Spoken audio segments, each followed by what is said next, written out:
Hey, Marco, you ready for the totally awesome, coolest show ever? Pete, I don't know if you're following. Well, hey, listen, if you watched our show last week, you should be following our guy, Tone Rodriguez. If you are not following him, we are going to give it to you at the bottom. You need to go and look what happened. We'll kind of explain it here a little bit, but I'm ready to go. I don't know if that dude's ready to go though. I don't know if he's ready to go. I don't know, but I'm ready to go, my friend. I'm ready to go. All right.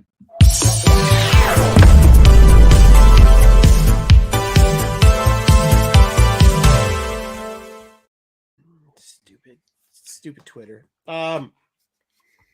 Just kind of dark, but I kind of like it. I've got a little bit of sinus headache. I don't know. I might just leave it dark. Who knows? For those that aren't following Tone, make sure you're following him.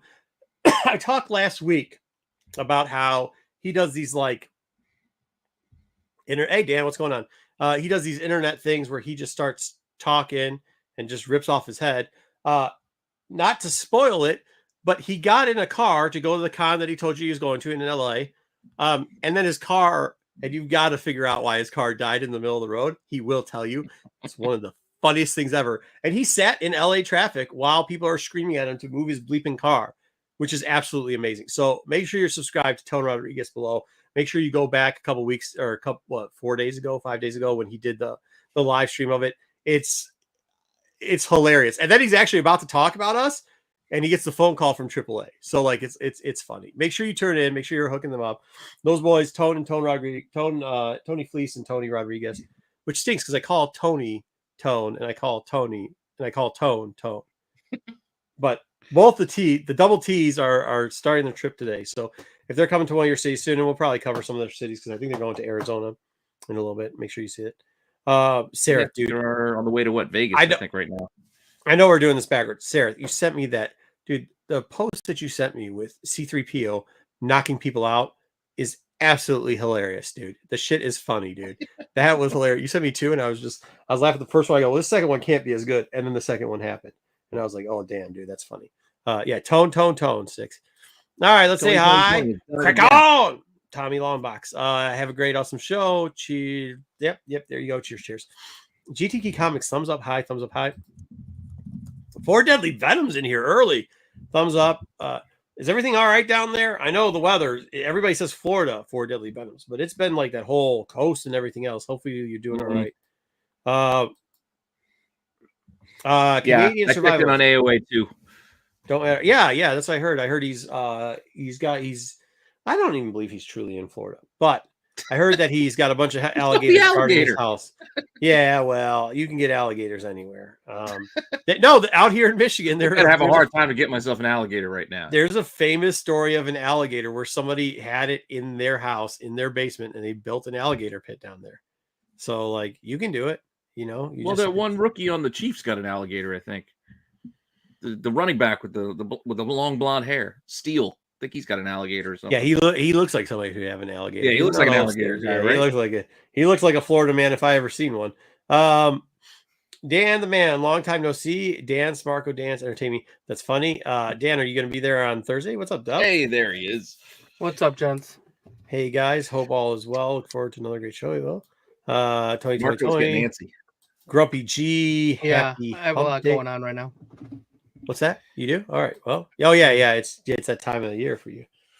Yeah, but also, so on Saturday, I dropped my wife off at the airport to go visit her folks. And her flight coming back was supposed to be Tuesday night, and they closed the airport Tuesday morning.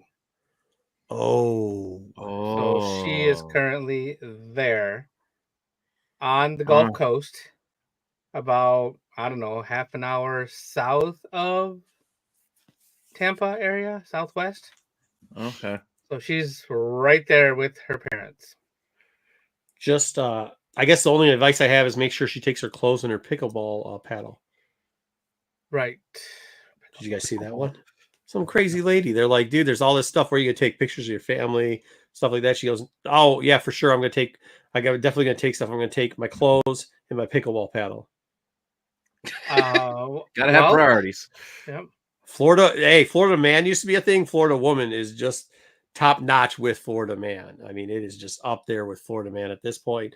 I can see why that state continuously loses residents. I mean, it is like the stupid that goes on everybody down there. stays safe down there. Hopefully, Yeah, we do. The people that are there don't want to leave. Like, her family, they've survived and been through like tons of these, so they're like, it's just another one.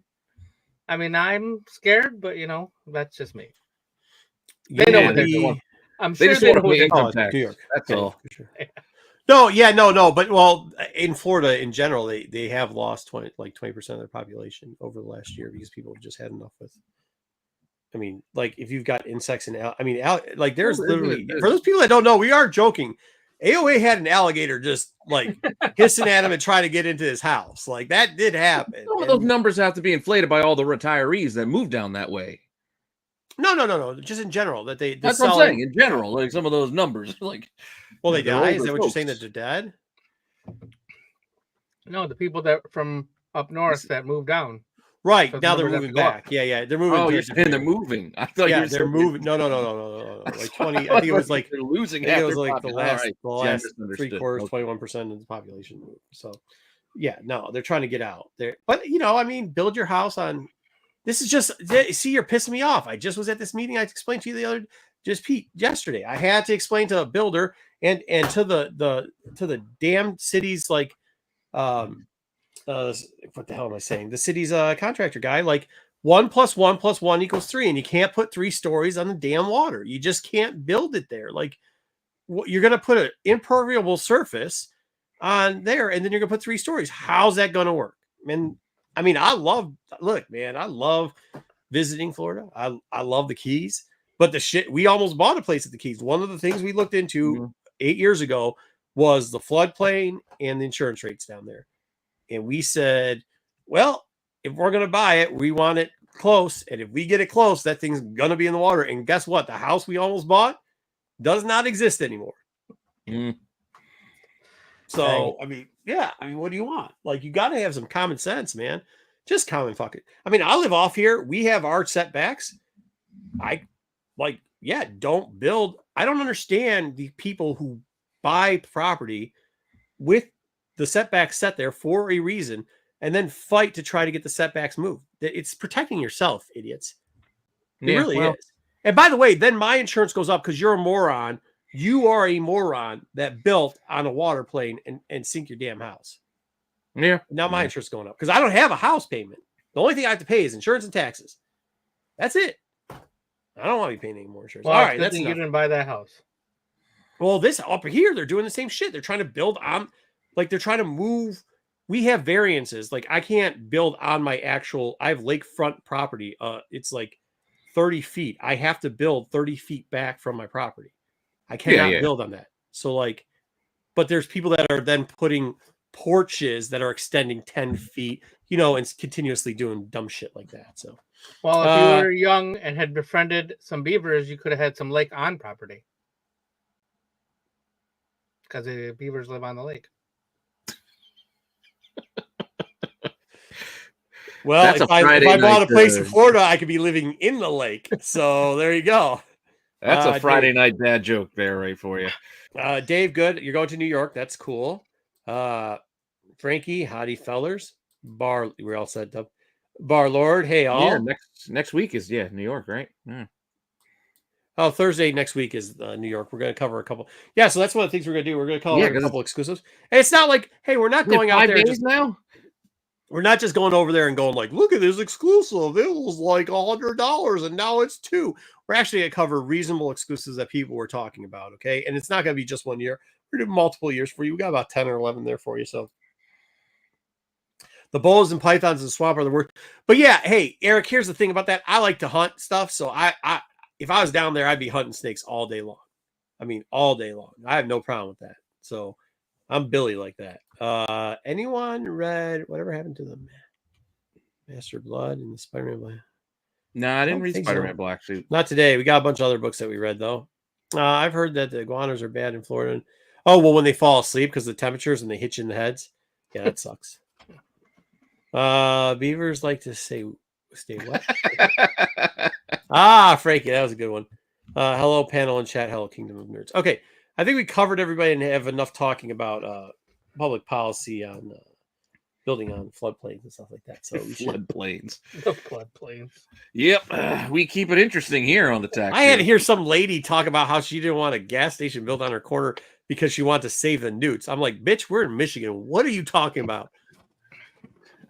Up The next, endangered commercial newts. zoning for all you The fans. endangered newts. I'm like, they literally put that crazy lady ahead of the policy that we had to fight because she was talking crazy nonsense. And after you deal with crazy nonsense, you have to explain to somebody that 1 + 1 + 1 = 3. And then you look like, oh, well, some lady just told you there's newts that she's going to be on her hands and knees trying to save. She turned me into a newt. So then you got to go like, hey, 1 + 1 + 1 is 3. I got better. 2. No, it's not 2, man. It's 3. You can do it forward, backwards, use the middle number first, the last number first. Any way you look at it, 1 + 1 + 1 = 3. Not 2. Oh, Marco math. Always fun. It's not my math. It's not even new math. It's always been 1 + 1 + 1 = 3. Not Marco math, not new math, every math. Okay, let's go. Let's get into the news. We ready? I just wanted to rile you up while I was doing my. Oh, dude, I'm already riled, man. We're bringing so many lawsuits. Just checked Google. What? 1 + 1 + 1 is still 3. Yeah.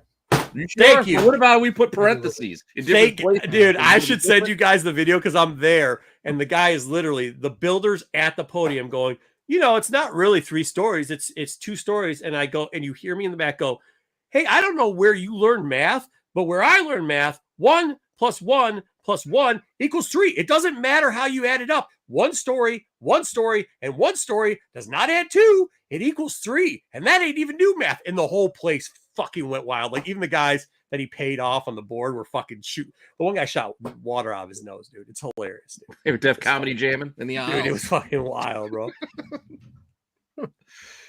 Oh, we ready for the news? Oh, let's go. Grumpy G, it doesn't matter. It's above 2. As long as it doesn't = 2, who gives a shit?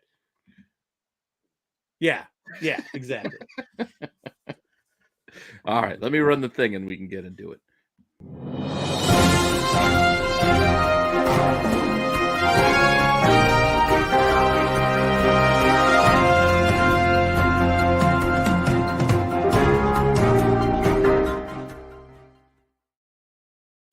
What's up, Artrell? 1 + 1 + 2 + 1 = Oh, no. Even that was true. It'd be 1 + 1 + 2 + 9, not 1, not 1 + 2 + 1 +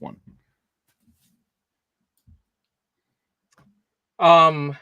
And from all of our math and all of our zoning talk and the zoning board's building a clown show.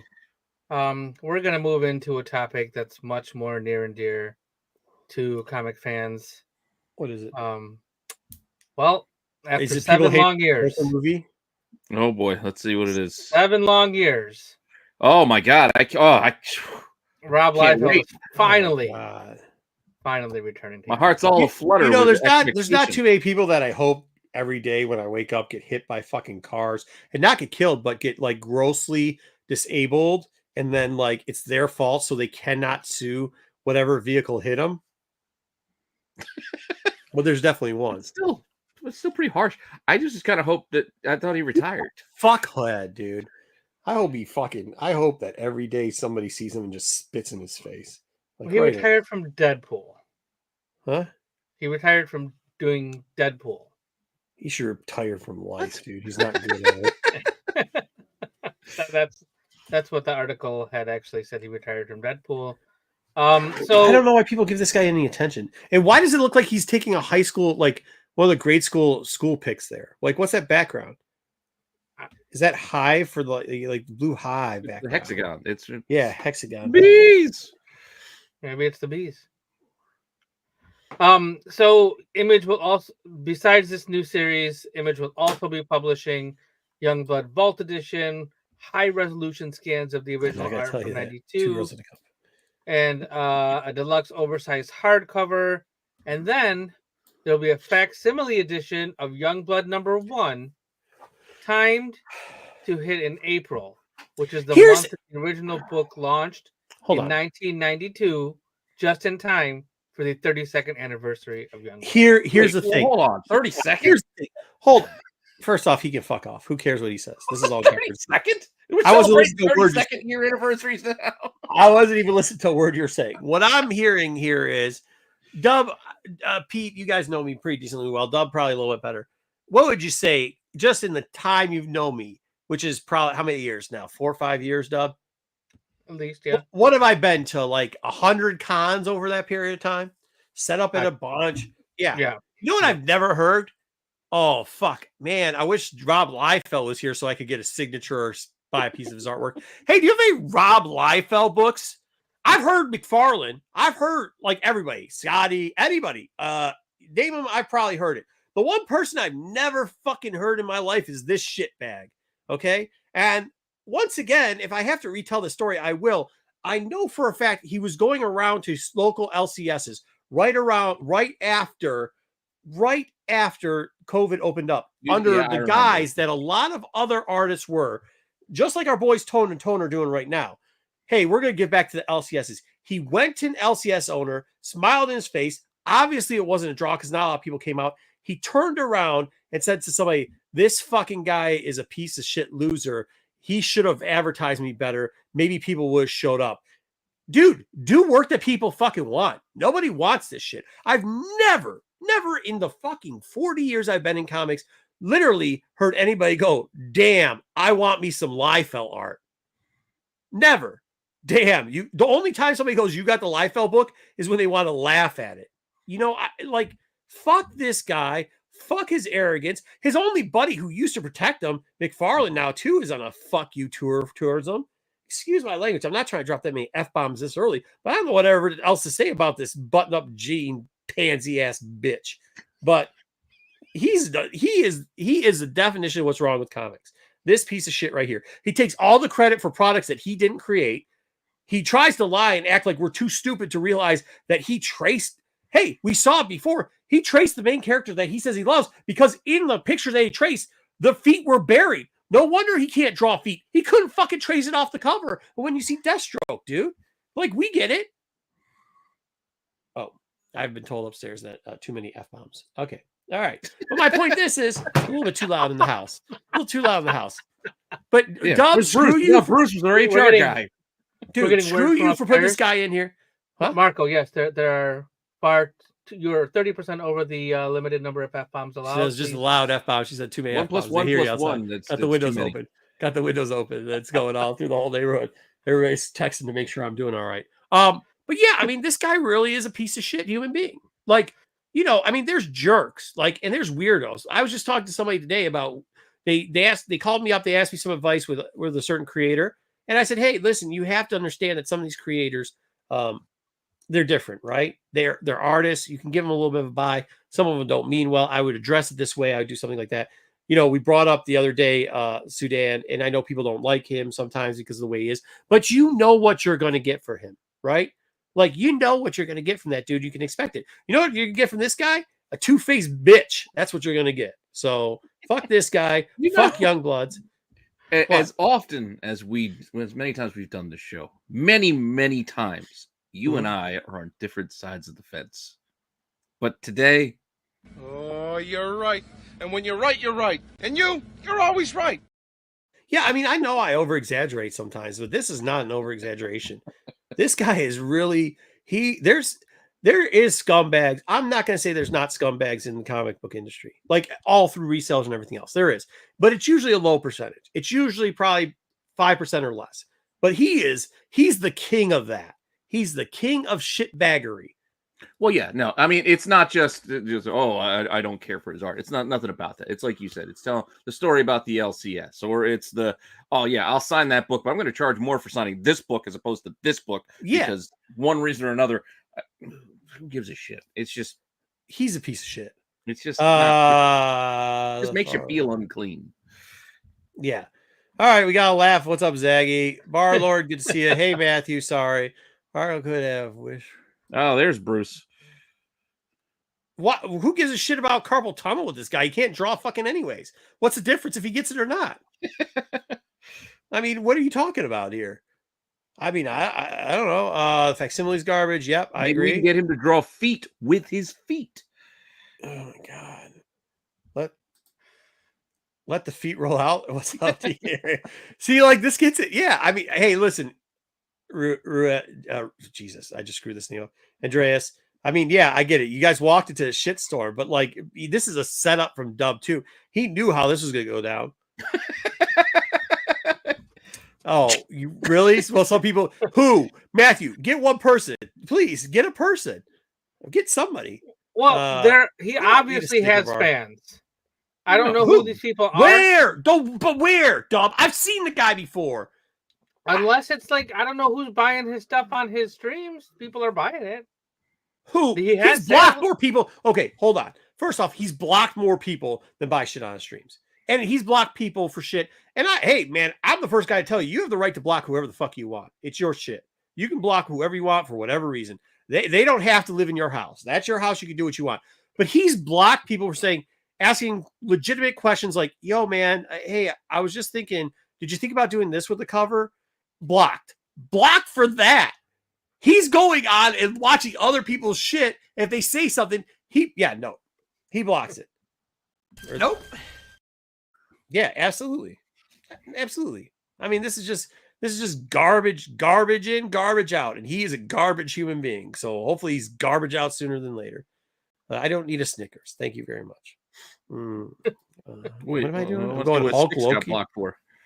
What? You know, going down the Sticks comment here. Does a thing with Loki. Oh my God. That's what I'm saying. Like, you got blocked for that? Saying like, oh man, I really dig the original. Not like, what? That's a compliment. Man, that's what I'm saying. That's what he does. Like, what type of like, just, I don't even know what. Yeah. Okay. Well, once again, Terry Floyd, right. McFarlane Nuts is a little bit of a douchebag, but there's like a level of low many subtle layers. There's a level of it. He's a dickhead. All right. And I hate to say it, but Arthur Sudan, who I enjoy because he's a fucking train wreck, is a dickhead. Okay. They're dickheads. I could deal with dickheads, but there's a level of shitbaggery, just low life scum, fucking bottom dwelling, licking the fucking leaking fluids that fall out of the trash truck, piece of human beings. And he's one of them. That's where he is. He's worse than the fucking sewage that runs out of trash trucks. McFarlane's a shitbag. Yeah, all right. Well, there's a lot of shitbags. Everybody's a shitbag. I'm a fucking shitbag sometimes. But I don't even want to defend McFarlane because you know I like to hate on McFarlane. It's a fun pastime. But if I have to sit down for 5 minutes, only 5 minutes with one person, this piece of shit human being, waste of space, or McFarlane, that asshole, I'm sitting down with McFarlane every day.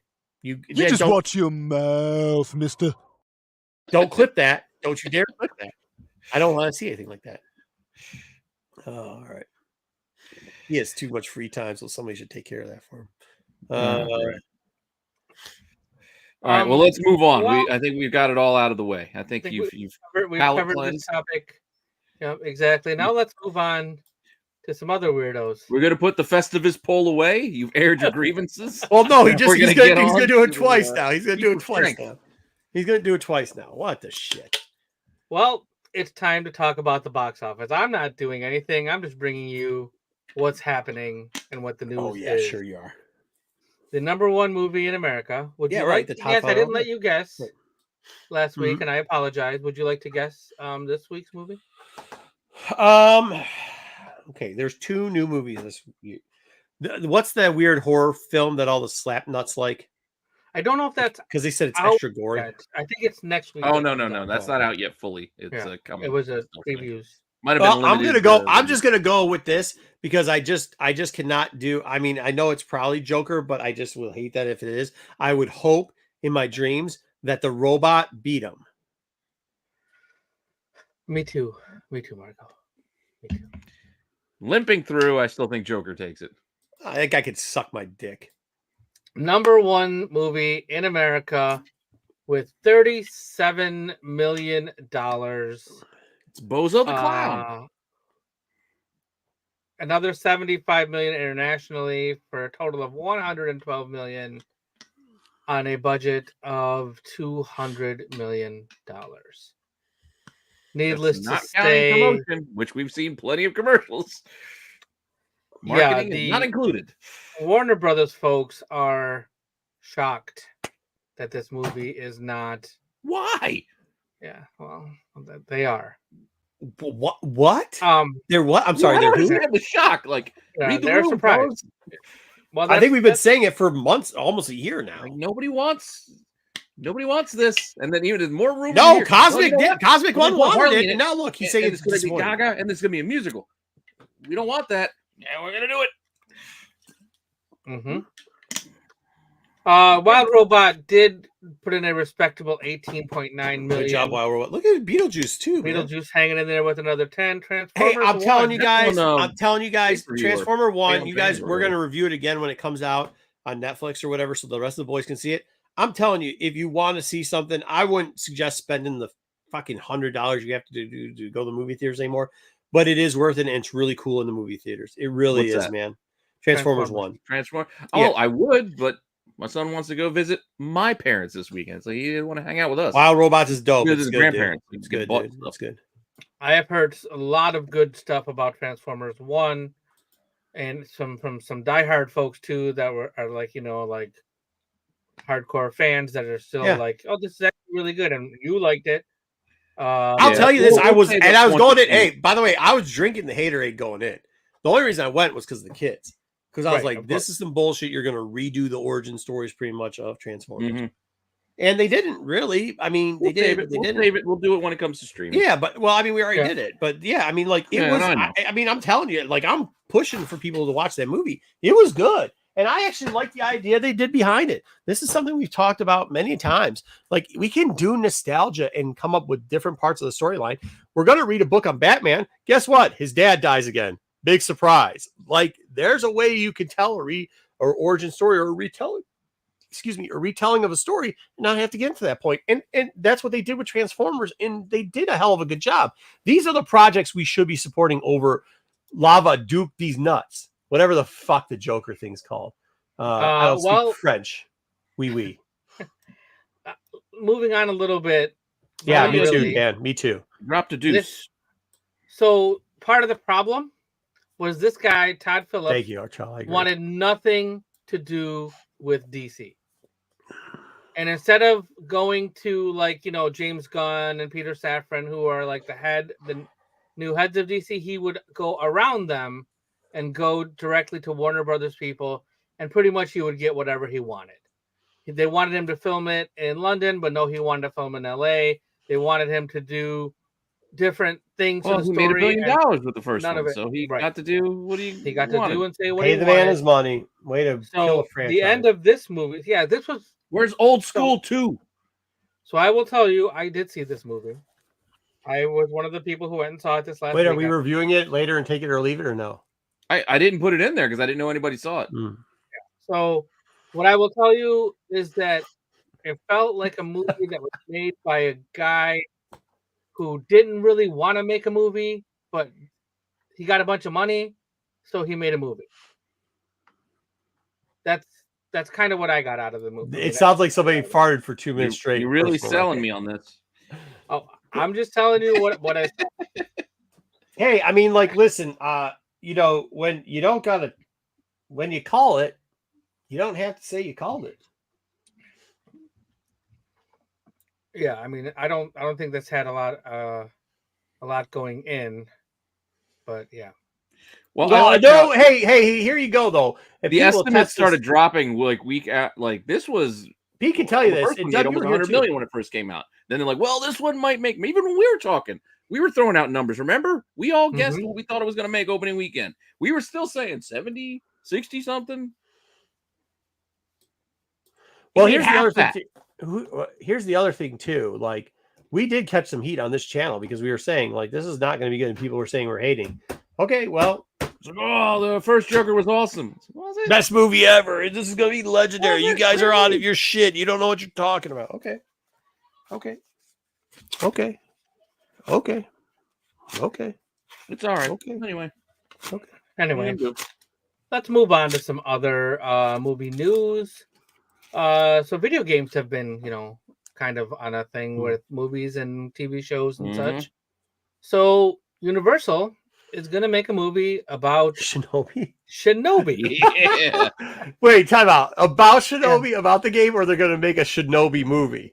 They're making a Shinobi movie. Get They're the fuck making a out of Shinobi here. movie. No, we've gone too far, folks. No, and my buddy knows the director. He did Extraction, Extraction 2. He's currently working on the Matchbox movie. Correct. Yes. Because I had to double check. I reached out to him. I was like, you know this guy, right? He's like, oh, yeah. He's married to my friend. Oh, Yep. my God. So the original 1987 game followed Joe Musashi, a modern-day ninja who confronts a great evil.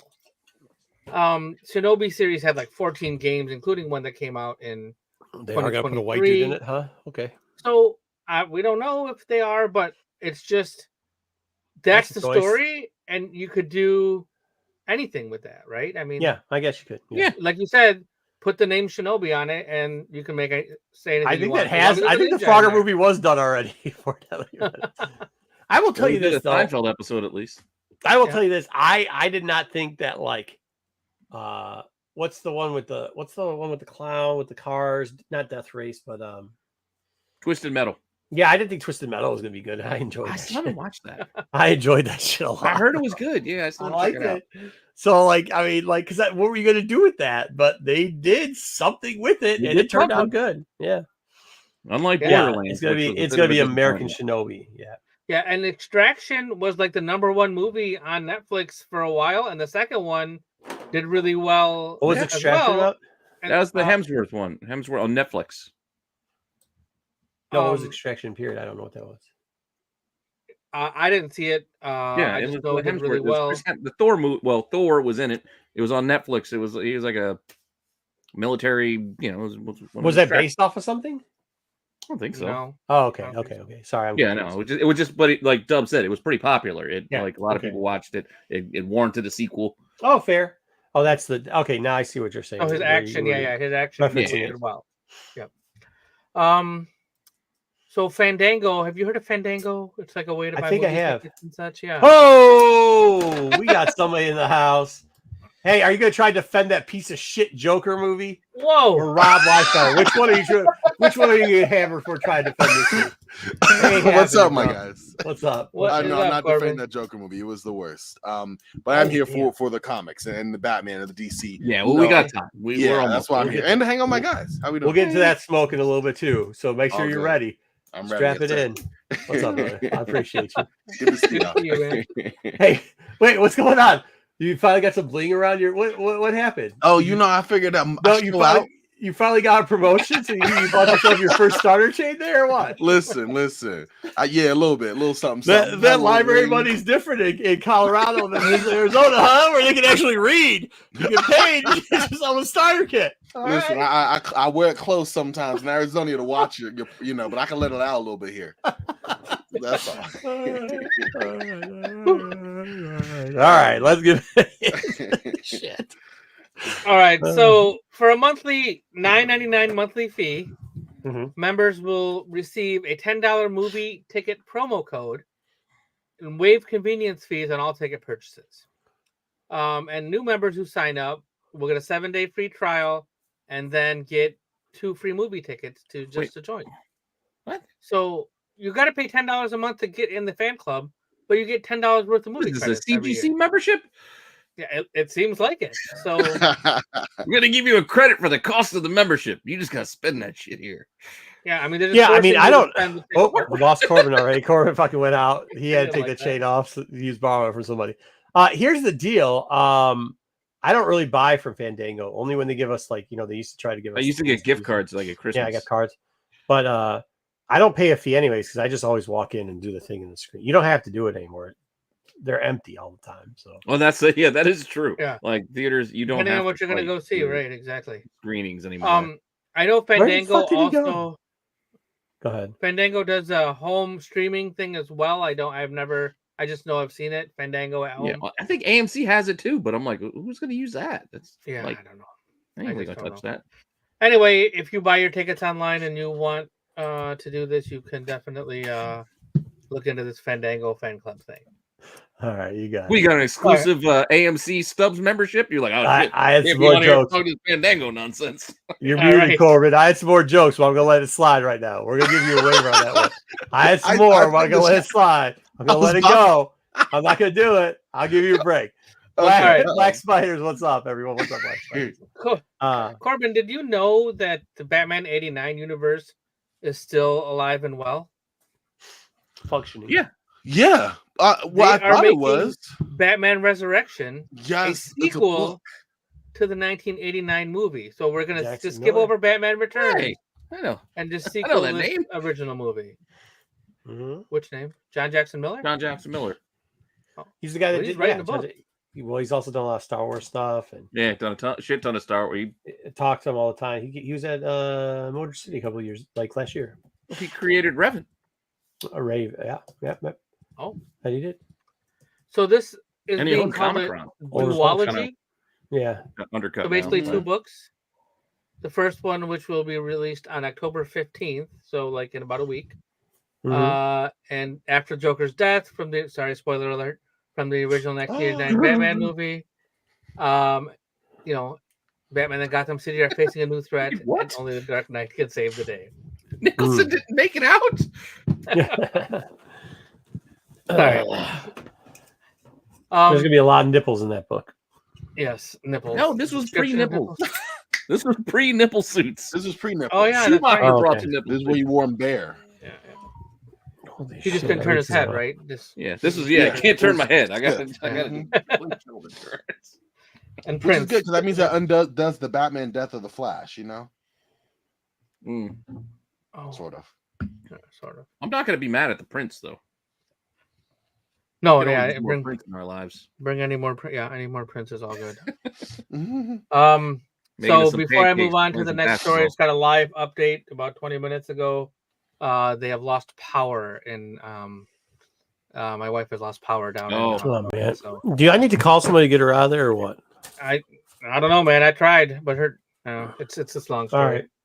I'm sorry. She doing the Devil Wears Prada. This is your job. Yeah. Get me home. We could send a couple people in there, bro. Just She- kidnap her yeah. and take her out. Bring her home, man. Bring her home. I would say I work with FEMA, but they ain't got no money, so. Mm-hmm. All right, I we're work done. with Billies, and they just like to be Billies. So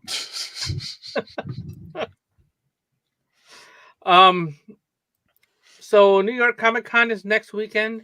Mm. Hasbro will be unveiling a new HasLab, and it's Ghostbusters.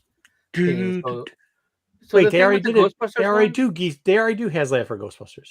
Yeah, so they're announcing a new project. We don't know what. Oh, it the is new yet. I thought you said they were Yeah. doing a new HasLab, as in they're a No. new Well, line. just a new. No, not a new line. They're doing a new product. New for project, one of them. yeah. I mean, they've done that backpack. They did extremely well. Like I think it sold or spun it in like a day. Yeah, it was. The craft did really well. The Ghostbusters projects do extremely well. So I did kind of some looking into like what do people think it's going to be, and based on Life-size climber. rocket little thing in if you can see this little rocket thing here, it's the same It was Barlord thing that's on the Ecto 1. So people are thinking it's going to be a They're gonna do life-size Ecto 1. You're gonna get a Maybe life-size not Ecto 1. life-size, more like probably like classified scale or All right. Black Series scale. Mm. That's the guess. Is what they're doing. So that's obviously it's all speculation. We won't know until Friday, October 18th. Which You is when think, they have okay, and then you figure they'll probably, well, you get one Ghostbuster, and then we hit certain points, you'll get an Egon, and then you'll get a Ray. I know they would never do this, but it'd be cool if they did the fire station, or they did the Empire State Building where you got the thing coming up in it. But like, I know it's too much. Fire station would be huge. Yeah, I know, but a giant Stay Puft Marshmallow Man, but that could just be a vinyl figure. That's another option. So. Well, we will see it, and we'll report back once we find out. It's got you, but you're right. I mean, apart from the light, look, he's around there's a tire behind him. Tire, yeah, exactly. Okay, Sticks, cool. So somebody said they're going on Thursday, so meet up. All right, Sticks will be there. Just look for the real old dude. Sticks coming to Motor City. That's the real question. That's it. That's the hotness. That's what we want to know. That's it. All right, and other movie news: The Gladiator gave us 4 new posters. I guess it's the new gimmick with movies. They're going to give us a poster for each kind of theater that it's going to be shown in. each type of film. We got Yeah. regular, we got IMAXs for you. We got I'm sorry. Dolby. I'm sorry. We've already had enough those with the Joker 2 and a bunch of other stuff. Who wants this? Nobody. Hey, the Venoms. The Venoms were kind of cool. I don't want to. There was a time when I used to. You mean the movie or the posters? The movie or the posters. I mean, like, mainly the movie, because if you don't have the movie, then you don't have the posters. Huh? I'm going to watch it, but I didn't actually want it. Does that make in sense? the movie theaters? I'm not watching this shit in the movie theaters. Yeah, I'm kind of 50-50 because I'll probably have to go solo. You know when you're like drunk, but you're not so drunk you're about to fall asleep, but you just know that you're probably debating if you should get some food because your hangover is going to be bad or maybe it won't. And you're like, damn, I'll just get myself a liquid IV instead. This is the movie you put on because you don't have to pay attention. You don't really give a shit.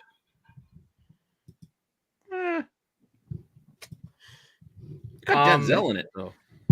Right, and Pedro. Okay, and give it a little bit of leeway. Granted, I mean Ridley Scott is kind of let me down with all those Alien prequel movies a little bit. It's like you had some good ideas till you did some dumb shit. Like these guys are supposed to be scientists, and scientists like, hey, let me poke the snake creature because it's not going to hurt me. It's just some dumb shit. Does Denzel need a bag? I don't think he needs a bag, does he?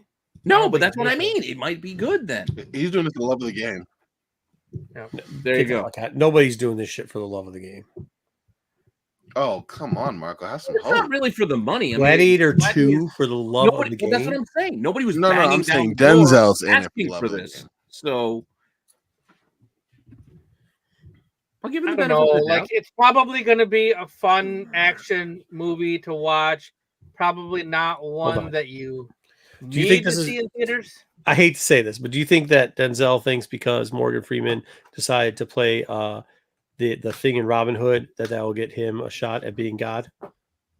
What? Well, because Morgan Freeman's God now, you know, right? Like after he did the Robin Hood bit, he became God. He gets the voice of God. Just because he was Aziz? Yes. That's what his step was. He has an awesome voice. That's why he got to play God.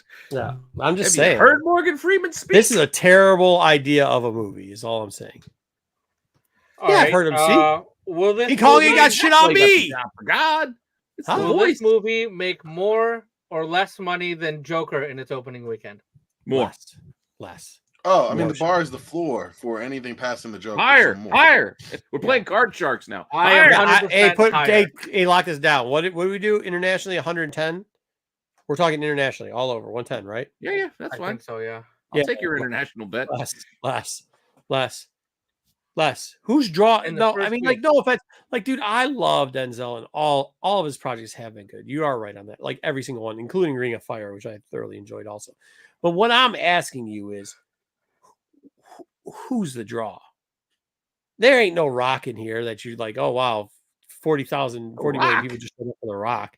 Yeah, because everybody, Kevin Hart, The Rock, whenever they do a movie, people just show up because it's Kevin Hart. No, it depends on the movie. People don't just go out. Just Yeah, I get. He is a draw. Don't get me. I'm not saying The Rock isn't a draw, but he's not.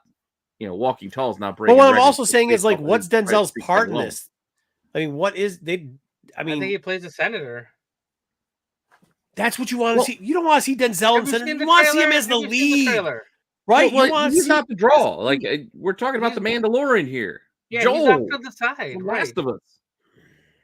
This Paul Pascal is like. That's what I'm the main saying. So poster. whoever is this According guy to in the the fact middle it's related? the Well, hold name. on. Is this the guy in the middle related to Qui-Gon Jinn? That's the Mandalorian. The guy in the middle is not Yes. the Mandalorian. No, the guy on the left On is the the Mandalorian. IMAX? The guy in the Oh middle. no, you're right. Yeah, no, he's on the left. Yeah, I thought you meant that middle. No, I don't. Well, I don't think he's related to Qui-Gon Jinn, but Kind of looks like Qui-Gon Jinn. it's off of that brand name alone. Gladiator. People remember Gladiator. I don't know, man. Yeah, and now Ridley Scott's going to be Hey. able to do effects that he wasn't able to do before. Hey, listen here. Corbin wasn't even alive when Gladiator first came out, so don't tell me that. everybody Alive. It remembers. came out in the year 2000. Oh yeah, I was alive. I was 5. Yeah. See, I mean, I was 10. No, I'm just kidding.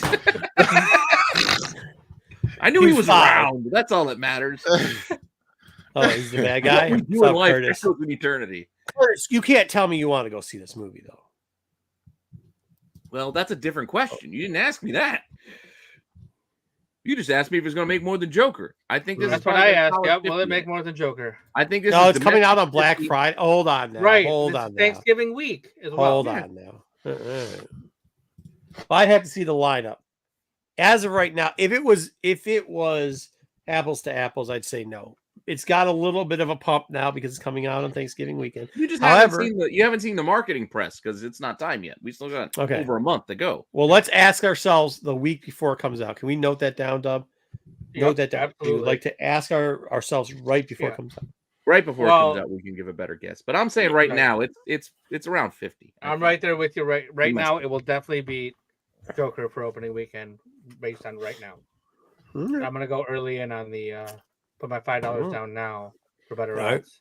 So you get $7 later. Hey. Oh, Uncle Roland's coming to the brother. show Saturday. Hey, Barlord, you were in high school. I was in college, and I should have been graduating, but I went that super senior 5th year. I heard what we said. All right, let's move on to some streaming news. It's time.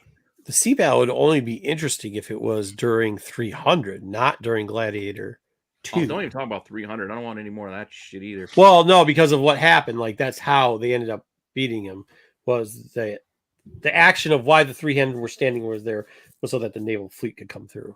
And then all of a sudden, all the stuff crashed on the rocks. But, okay. Anyways, go ahead. We're not going to history. James Gunn gave us a picture. He's James Gunn. He's a director. He's the head of the DC. He's James Gunn. James Gunn. The guy that the 4 Fabulous Guys that do. He's the one that does the clothing, right? What? That's the gay guys. The gay guy. Oh, okay. That's Tim Gunn. Oh, all right. I'm like, where and what are you where are we going? about? I got him. I know where he was going, but no. James Gunn gave us a picture of this guy's back sitting what looks to be in front of a fire. Is that and hashtag Peacemaker? Is that a mechanical arm? That's not a regular arm. It's not a regular looking arm. That's like a trap jaw. Well, there's 2 of them on both sides. They look weird. I think it's because the stuff hanging off of it. Well, no. I mean, the one arm, it might have things hanging off, but the left arm. No. Look at it. I just blew up the picture. It is a regular arm. Is it? Yeah. What they did is they tied some stuff, and then it's got like this feathering stuff coming down on both arms, actually. But you can't tell it because the one's hanging down on the right side. But his left arm, because he has it on that angle, part of it is protruding. The feathery stuff is protruding out. Yeah. Ultimate Warrior. The Ultimate Warrior. That's what it is. He's got fringe. So is this an Rick Flag? Is this an indigenous person? Is this a new person that we haven't seen yet? Who is this? It's Apache Chief. Yeah, I don't know who would have armbands. Would have armbands and not sure that's appropriate. Who would have armbands and if we get I'd wait, is that Eagly's feathers? Did Peacemaker ever have a storyline where Eagly dies and he takes his feathers and wraps them around his arms? I hope not, because that's kind of. I hope not too. That would suck. Well, that's Peacemaker. Peacemaker's fucked. I'm telling you, Apache Chief. I'd be stoked. Apache Chief. Get a live action Apache Chief. So all we know Swamp Thing? I don't think Skinny Swamp Thing, no. Is this person will be in season 2 of Comic Chief says they pray too. Pray. I think he's behind. It's Mephisto. I would see a Prey 2. Prey was good. All right. And talking more about DC, let's keep moving. You said DC last week we're talking DC right now. So there was down to 2 guys, and now it's been finalized. This guy right here, Aaron Pierre, will be playing Jon Stewart in the Lanterns TV series. Oh, UK. So they didn't choose. Yeah, it seems. There was a Canadian, and there was the UK guy. And he just got to lose the facial. I don't like the facial hair. He loses that, we're good. I'll send some messages. I'll let him know that's no the requirement for him. No weird broad goatee for. What about the uneven eyebrows? That doesn't throw it off for you, or? Yeah, now I'm fine with the eyebrows. Just what do you think? Hey, what do you think? Comic Barbarian. Corbin. Yeah, I don't like it. I like him as an actor, but like I don't know. Like, what's he been in? He was in a Rebel new Ridge. Netflix movie, Rebel Ridge. That he was good in that. I don't even remember him in old, but I remember in Rebel Ridge, and I get a breakout time, a lot of great lines, love it. But like, I don't see Jon Stewart when I see him. I don't know. It's like in my mind, it's like random black guy. Oh, you look good. Okay, cool, Jon Stewart. But I guess that's just how they're doing it. Is it because he's got two mismatching eyes? Like one eye's he's got like a lazy eye or some shit. I'm not even saying dyslexic looking Jon Stewart, eyes. but I don't know. No. Hazel eyes are drawing you in. Like I look at him and I see like the back of a magazine advertising for cologne. I don't see my hero Jon Stewart, you know, or Fruit of the Loom white T-shirts by the 4-pack. Yeah, or Maybelline. Old Spice guy. Not Old Spice guy. Old Spice guy's cool. He kind of looks like the Old Spice guy. What is up, Sam? Been a minute, Mr. Dodgeball. But yeah, I literally just see like, oh, is he black? Oh yeah, Jon Stewart. Boom. That's what I see. I don't get why. And you know what? That's fine. At this point, the casting that I've heard so far are just better than Tyrese. Is it? Yeah. I mean, but that again, the bar is the floor. Well, speaking of casting that you may or may not have heard of, we also got casting for Hal Jordan. Oh yeah, we It's did. gonna be this guy. Who is this douche noggle? What are you talking about? This is Your eyes, Kyle hard, Handler. can't lose. What? He won an Emmy for Friday Night Lights.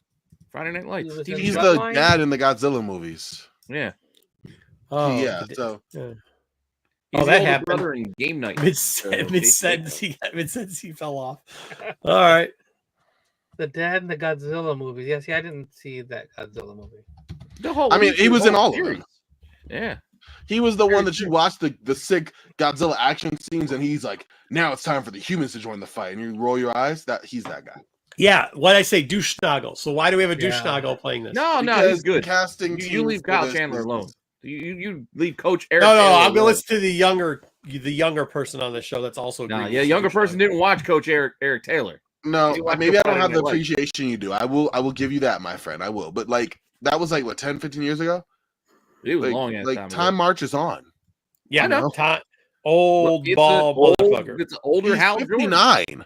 I've never seen Hal. Maybe as paralyzed. Like I've never seen. Yeah, nobody wants old balls. Hal Jordan, dude. But I feel like that's what they're doing with these. They're making. You have an older Guy Gardner. You have an older. Yeah, Hal that's what I'm saying. We already got an older Guy Gardner. So how old do you think Hal's got to be? So my question, how old could that guy be? The crooked-eyed guy, why? lazy-eyed guy. I don't know how old that guy is, but probably in his early 30s. So we got a guy in his 30s and a guy in his 60s. Get the shit out of here. Yeah, I'm just. One should be in their 40s and maybe 20s. Fillion's old balls too. Get rid of him. He's Guy Gardner. Oh, is he? Well, nobody likes Guy Gardner. He looks stupid. Right. So you have the older guys that are, your old generation, and they're probably going to bring. There's like you can make the show about Kilowog. Who knows? They could do so many things with all these other characters with the lanterns and just kind of turn them into Parallax and good to go. I'm telling you, you want to watch something, go back and watch Friday Night Lights, the TV show. Just skip season 2 because there was some wild ass like soap opera shit. I don't season give 2. a shit about none of this nonsense. But season 1, wow. Get out of here. Once again, season 4, fantastic. We have young Michael B. Jordan too. Hey, just gonna put this out here again. Make sure you guys subscribe to Tone Rodriguez because that car dying shit was hilarious. Make sure you tune into that. And there are other banner up. There you go. There it is. We didn't do this last time, so we're gonna do it a couple times today, just so you guys get a shot for the Instagram there. All right, go ahead. Moving on, staying with Max. I don't think this is based on the comic book series, but there's a new comedy coming on HBO. It's Florida Man. Oh, amazing. Amazing. Stories ripped from the headlines. I mean, we're talking mermaids, witches, alligators, feral bunnies. I still got some Florida. I'm surprised. Yeah, we were gonna do it, and then we thought SNS would be better over there. I'm surprised they just don't cover Florida Man. Maybe it's too close because Arizona Man's like. Yeah, they got Arizona Man. They don't need Florida Man. Damn, dude. Florida Man seems normal to them because they got Arizona Man. Bro, I spent about a month between an army base down there and the Panhandle, and this is like back in the shit was this? That's the guy Sometimes with the one hand and the thousands. oysters, right? The one Yeah, hand yeah. oyster. Oh, he had the fingers missing. Yeah, where he's missing he's shucking the oysters. He couldn't count, so he just keep going. But yeah, I was down there. Yeah, that He was. can count. He just had to take his shoes off to do it. I ate at that place for I think like 3 weeks, like just because it was cheap and I mean the oysters were fresh, but and the whiskey. Be honest with you, the whiskey was cheap as shit. The food was cheap as shit. And I thought it was kind of funny that dude missing fingers from an alligator was shucking oysters. But the people down there, they're just different, bro. They are, and it's not Tampa.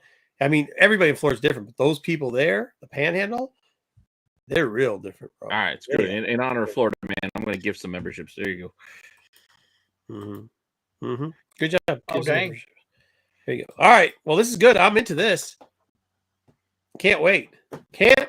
Welcome to Bar Lord. Our Harry Lord! Floyd, the comic chef, Comic Chef Chris Domenico. Yep. And B Comics That's okay. 313. B in the 313.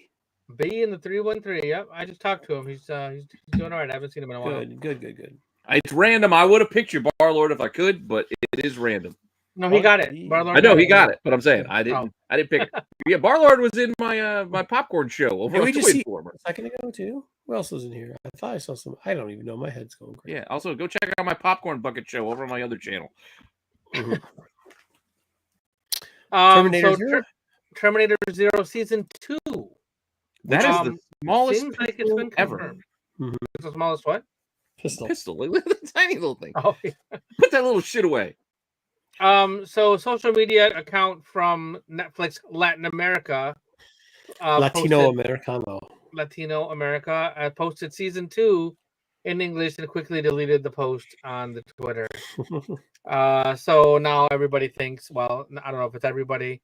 Now the Netflix Terminator fans think that there will be a Season 2. Because we got a one-eyed pirate. T-1000. Exactly. Yeah. Did you guys watch this? Because I didn't watch it. Watch the first episode. I didn't get into the rest of it. It didn't hook me. I watched it. The animation, I just couldn't deal with it. Yeah. I didn't have a problem with the animation. It just. Well, I did. Well, felt okay. like- I mean, seriously, like, has any Terminator story been different than the first one? No. Not really. Not really. Exactly. It's just kind of like, all right, we can redo it all you want. We put this on TV. We'll put it back in the movies. We got a new cast of characters. We'll put it back in the movies, but you're still telling me the same story as you did the first time. That's All right, let's talk about some comics. Here are 10 new covers for all new Venom. Nope. Meh. Nope. Meh. What the fuck happened to that one? Nope. Meh. I got 3 mehs and most of them are notes. We still don't know. Potential hosts still are Robbie Robertson, Madam Mask, Rick Jones, and Luke Cage. I'm Rick Jones, bitch. What about these nuts? So it will probably end up being Hobie Brown or Spider Seriously, Boy. do they really have to keep pushing this horse idea just because they put that shit in the trailer and people are like, oh, it's a Venom horse? Like, can't we just let this idea die? What the fuck? No. A gatefold.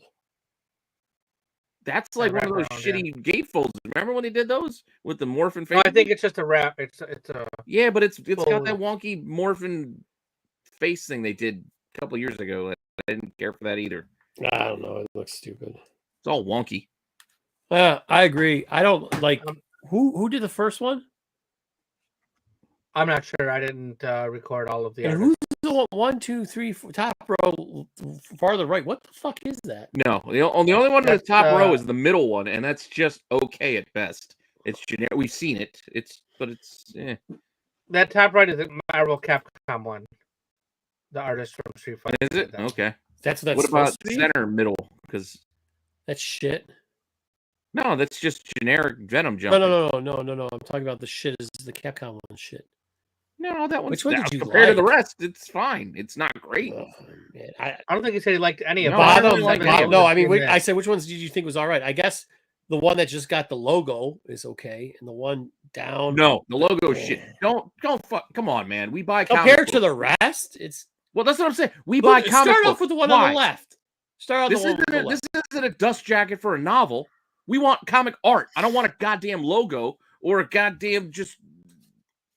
Pete, I'm gonna say when you start with the one on the left and then you look directly below it, anything after that starts to look better, man.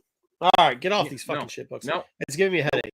I can't look at this shit. You're stealing money. Moving stealing on. money. You just throw a goddamn logo or trade dress on there. Hey, let's just put the Venom logo. They'll buy it. We'll make it foil and shiny. No. So you remember Bazooka Joe and the gum? Yeah. Well, now they do digital comics, and they did a Wonder Woman one previously, and now you can see the Batman Bazooka Joe comic. And why? Yeah, if it came in the gum, that'd be kind of interesting. But fair question. Why? I don't know. I mean, they put this on the action, and you said that. it's digital.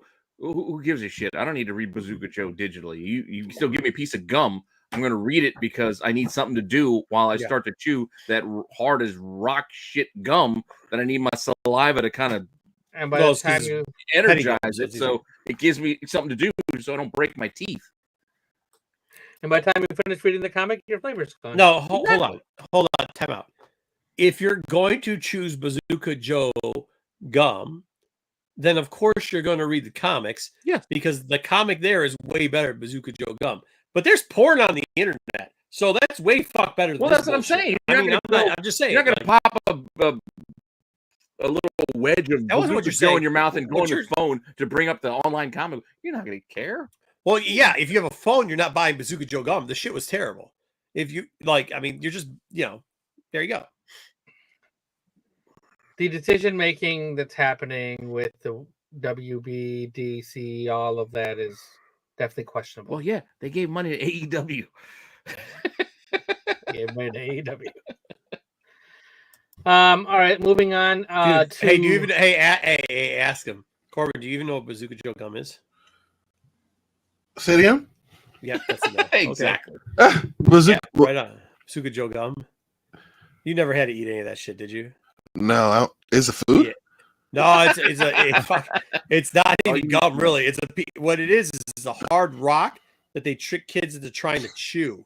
It's like if you dried out like a ceramics, you know how they got the clay for ceramics and it dries? Yeah. It's like if you put that in a wrapper with a cartoon in it, you opened it up, and then you chewed on that ceramic till it got moist. Take the bubble gum you would get in a pack of cards, but now put it in the form of a rock. Try to chew it. That does not sound appealing. No, well, it is not appealing. Well, I mean, there you got a double better childhood than us, I guess. Okay, it's no double bubble. I mean, hey, people do. Oh, what happened here? See, even Sticks would rather chew on a rock. I mean, that's all they had back when Stick was a kid. I'm about to say, they hadn't invented gum yet, if I remember. Well, we got different flavor rocks. We got mossy rocks. We got desert rocks. Okay, go on. What is this? So we've talked about this DC Marvel Amalgam book that was supposed to come out this year. Well, it's been delayed. Oh, the 3,000 originally planned 3,000 print run. Try it. Had like plus 10,000 that was supposed to get printed because of all the orders, but they got the test versions of the pre-published books, and there was some kind of mistake that was so bad that they had to pulp them all. I don't believe that. So some may probably survived, but now the publishing of this has been pushed back to 2025. There's probably going to be insurance involved for the printer. Oh, really? It's that bad? It was that bad. Oh, wow. Yeah. Okay, yeah, then I believe it. Yeah. The printer insurance is definitely going to be involved, and we might not get this book for a while. Ever. Yeah. So yeah, for those of you who are excited for this, sorry about that. All right, let's talk about some new printings. Sorry, Corbin. Speaking of blanks on covers, the second printing of the DC All-In Special will have one cover, which is a black and red version of the original cover, along with a blank DC logo as well. Well, it's good DC's getting blanks out there, but hey, I know somebody who actually liked this. No, I don't. What this book? This book was credit them for being different. right? We did this last Like- week. This wasn't terrible. Yeah, I won't say anybody liked it though. Well, I'm just saying, compared to the Amanda Waller stuff, this was a step in the right direction. Well, I mean, they had This was Booster Dark Side. Gold in there with the reintroduction, which is Yeah, okay. Yeah. You didn't like? I mean, listen, that event. No, what I'm saying is like it doesn't demand a second print, is what I'm saying. Well, nothing demands a second print anymore. They just Fair. do it. Yeah, fair. I don't want a second print DC. Well, that's two. You're getting one, and then you're also going to Oh, get at least they give you the blanks. What the shit second is this? print of Deadpool 7 No, thank you. and a Well, 1 in that's 25. not a surprise. No, thank you. X Factor. Factor 2. Yeah, I agree. No, thank Yep. you. I'm guessing that's a new his daughter is Deadpool or something. Yeah. Yeah. Deadpool daughter. Yeah. Okay. Yeah. Yep. And then we also have Wolverine Wolverine Revenge number 2 and the 1 in 25 by Stephen Platt. Stephen Platt. Splat. And then Star Wars Battle of Jakku is also getting a second printing. Why? They actually did good on that book. I think they did. I think they did a good job on that book, and out of all these books, that was probably the best one. But that has nothing And to do they- with why we need a second print. Because There's I bet no you. doubt- No, there's no you want to know why? reason Hey, not hold to. on. Of all those titles, Star Wars is the only one that's been reducing their print count, including for number ones, and that would explain why they're getting a second print on that. And they didn't pre-order it; they weren't expecting it. The book did well, and people are chatting about it. Like it's an actual decent book. I'm It's a just decent saying, book. I'm pretty sure if I were to go to the store tomorrow, I can get a copy of all these books if I want. I don't know about the Jakku one. It wasn't ordered that well. I mean, I know two comic book stores that don't have any left on their shelves. So, All right. Fair enough. All right. Interesting. Why does everyone want to go back Transformers. Mhm. Transformers. more than Number pizza. one. 9th printing for number Jesus. 1. 6th printing of number 2. That's a cool cover. 4th printing of number 3. I like the cover of 1, but yeah, no. to? 4th printing of number 4. Damn. that 3rd cover printing of commander. number 5. Taking a power dump right there in the And- middle. Cobra Commander Hold number- on. How long is Cobra Commander? That series finished. Yeah, no shit. They just did it When? 3rd or 4th printing last week. Well, Well, this is number 5. Five. The final issue. Yeah. That's got They had to wait for it to Finally. sell out It was so they could coming. give us the second printings. Yeah, I mean that's what I'm saying. Like that was Yeah, done. it took them months for them to sell out. It took like 6 months for them to. Yeah, it's been because what number are we on? Isn't Scarlet? We done, got or an it's about- entire run of Destro since Cobra Yeah, Commander. Destro. Yeah. Yeah, so 6 months. It's been like 6 months, dude. I think that middle, the Optimus cover, I think that's Gerald Perel, Is it? if I remember correctly. I think so. I think he's taking a flaming dump is what he's doing there. Yeah, he might be, yeah. And Shockwave School. with that, I don't love the perspective on the Shockwave. Look at the Or feet. Soundwave, yeah. Same Soundwave, yes. Not Shockwave. Yeah, too many that waves. finishes Everybody's got up wave our after their name. wave. Actually, that's a hilarious joke in that movie. Everybody's got wave after their name. I just realized I left the box office thing up that entire time. Well, that was good. Are we going into take it or leave it at this point? Well, we can either do that or we can do Shamrocks and Shenanigans if you'd rather. or we can do the New York thing too. But New York Comic Con thing. But I suggest we get into our take it or leave it because we never know how long. We'll do our reviews first. I We'll think do our we reviews need first. Corbin's insight on some of the comics here. So All right, here we go. Let me run the thing.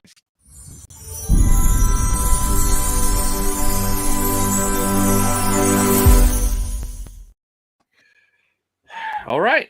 Well, we're going to come in hot and go right into what Corbin wants to talk about. Yes. Starting us off, it is absolute Batman 1. Whew, what a book. What a book.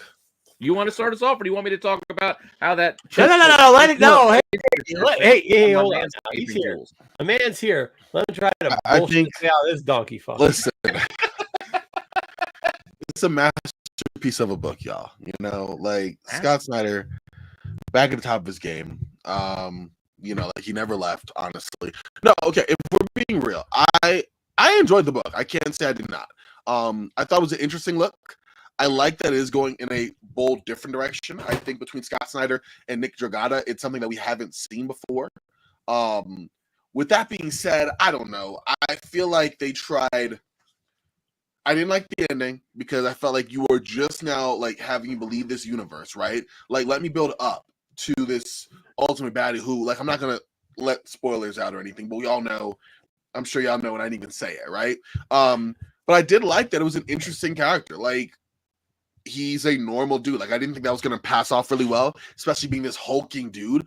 But in the comics, he looks a little bit like in the panels, he looks a little bit more normal. Like, he still looks big. Yeah, fair enough. But he's more realistic. Yeah, so because Pennyworth looks like fucking. He's been doing steroids for the last. Pennyworth 100 years. looks like fucking Ra's al Ghul is what Pennyworth. Yeah, he looks does. like. No, he was jacked as shit, dude.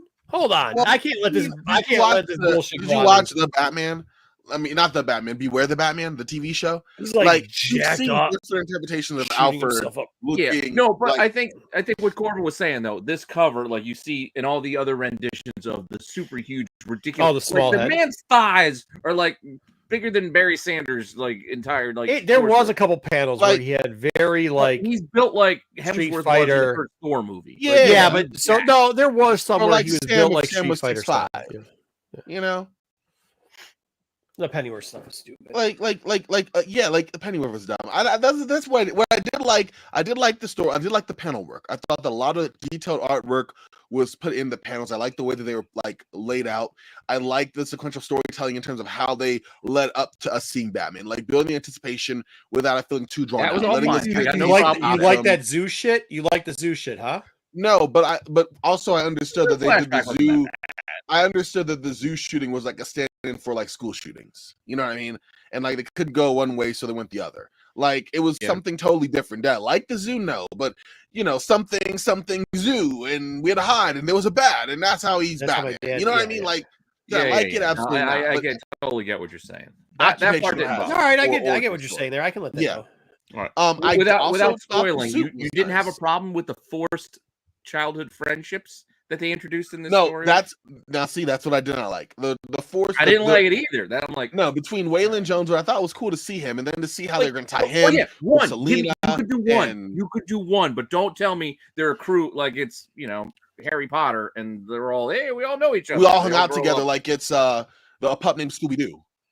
Yeah. While you're You petting do the one. Like fucking it's a You pup could named do child. Scooby Doo. You want to make him friends with Waylon? Fine. But don't give me the rest of the crew. Oh, remember our old crew?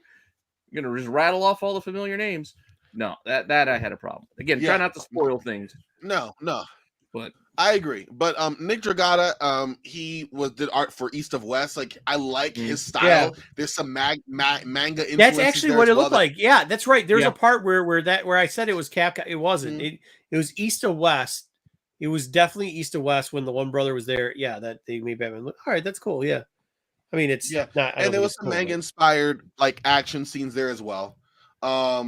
But I thought for the most part the artwork was great. I thought for the most part Batman looked believable in this comic book universe. in the actual guts of the book, and more believable than the covers. I will agree. No, with that. fair. I'll let you get that one. The whole Alfred backstory, I don't like. I also don't like the fact that Alfred is our narrator because I don't understand what he has to do with the story yet. Yeah, exactly. And fair enough. all of his interactions with Batman felt forced. Yep, he was supposed to be there just to observe, and somehow he interacted with Batman twice in the book. The bomb thing too, I didn't understand. Didn't get that either. I mean, I get he's an engineer, but we also needed like stuff after the fact from Alfred to lay that out. Who was it? Who did it? Was it Batman? It was. Why?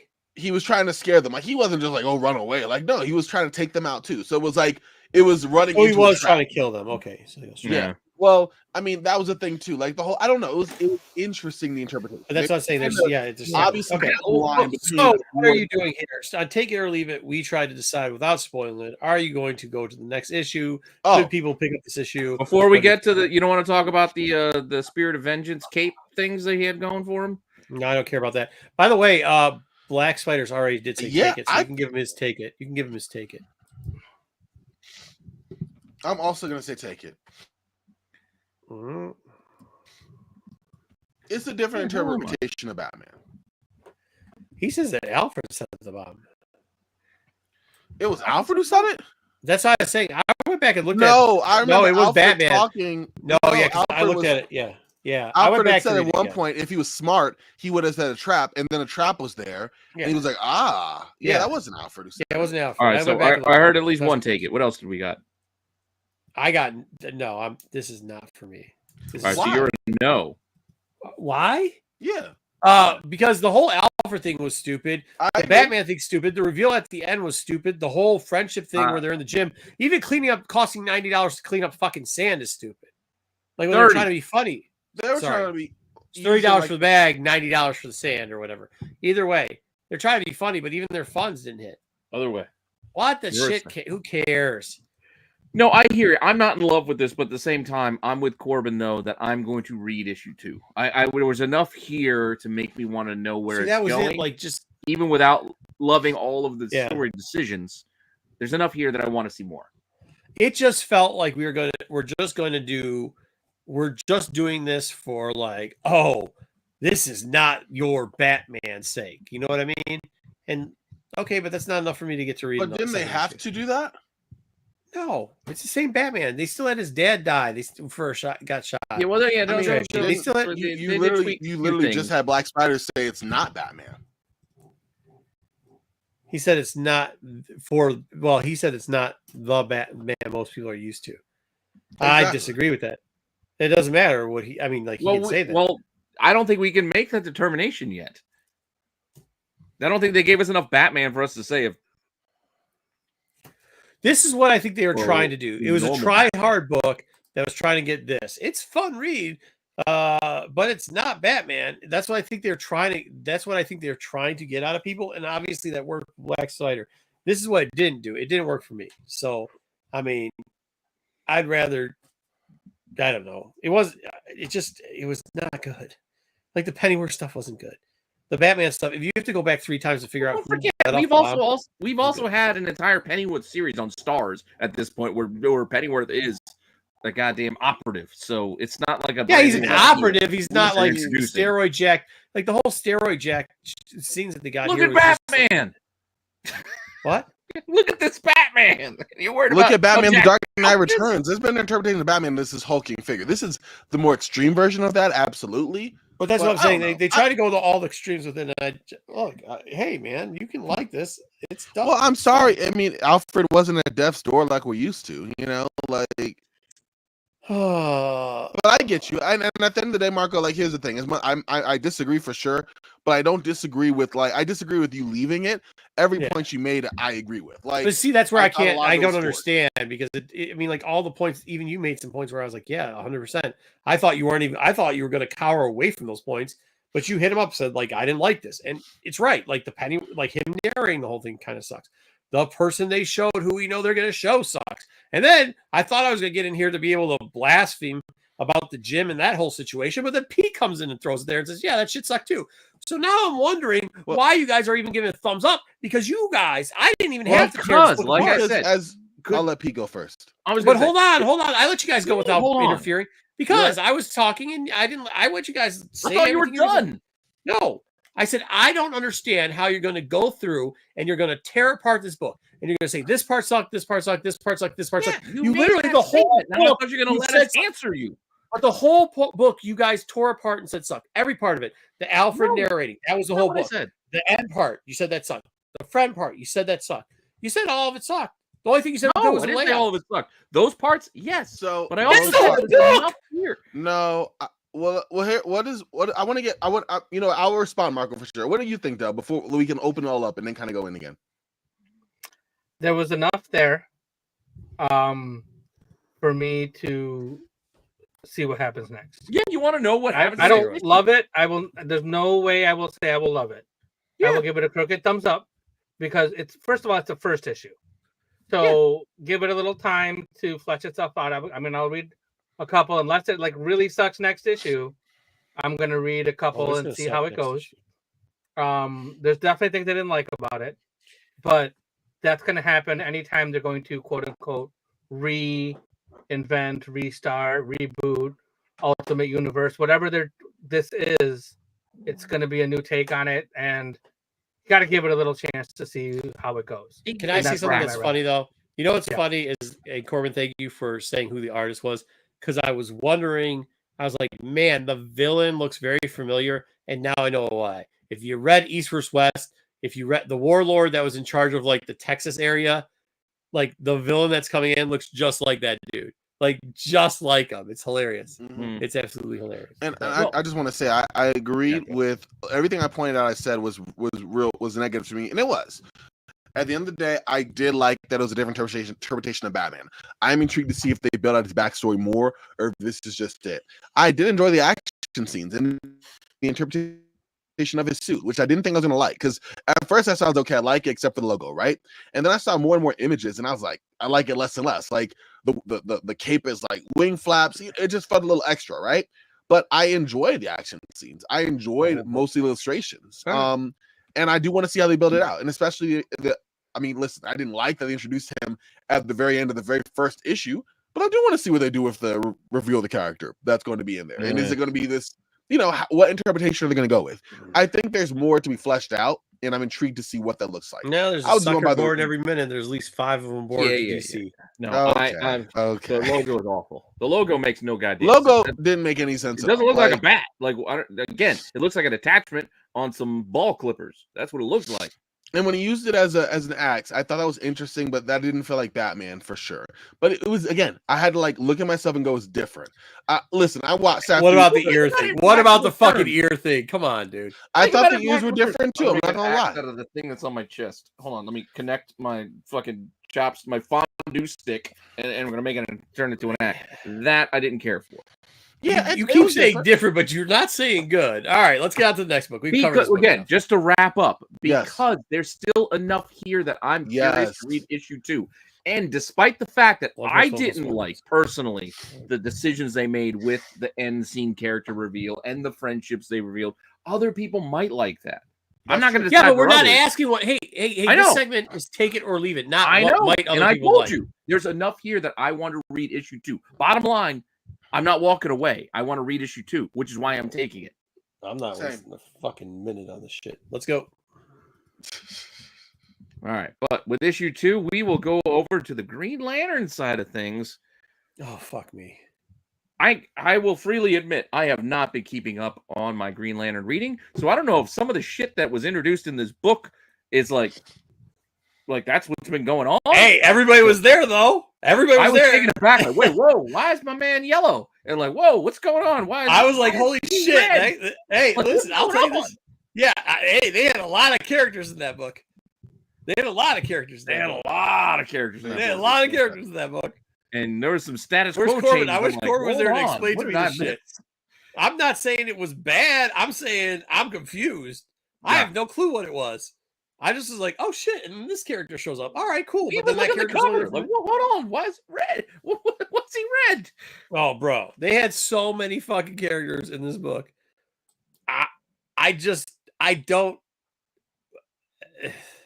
I was lost.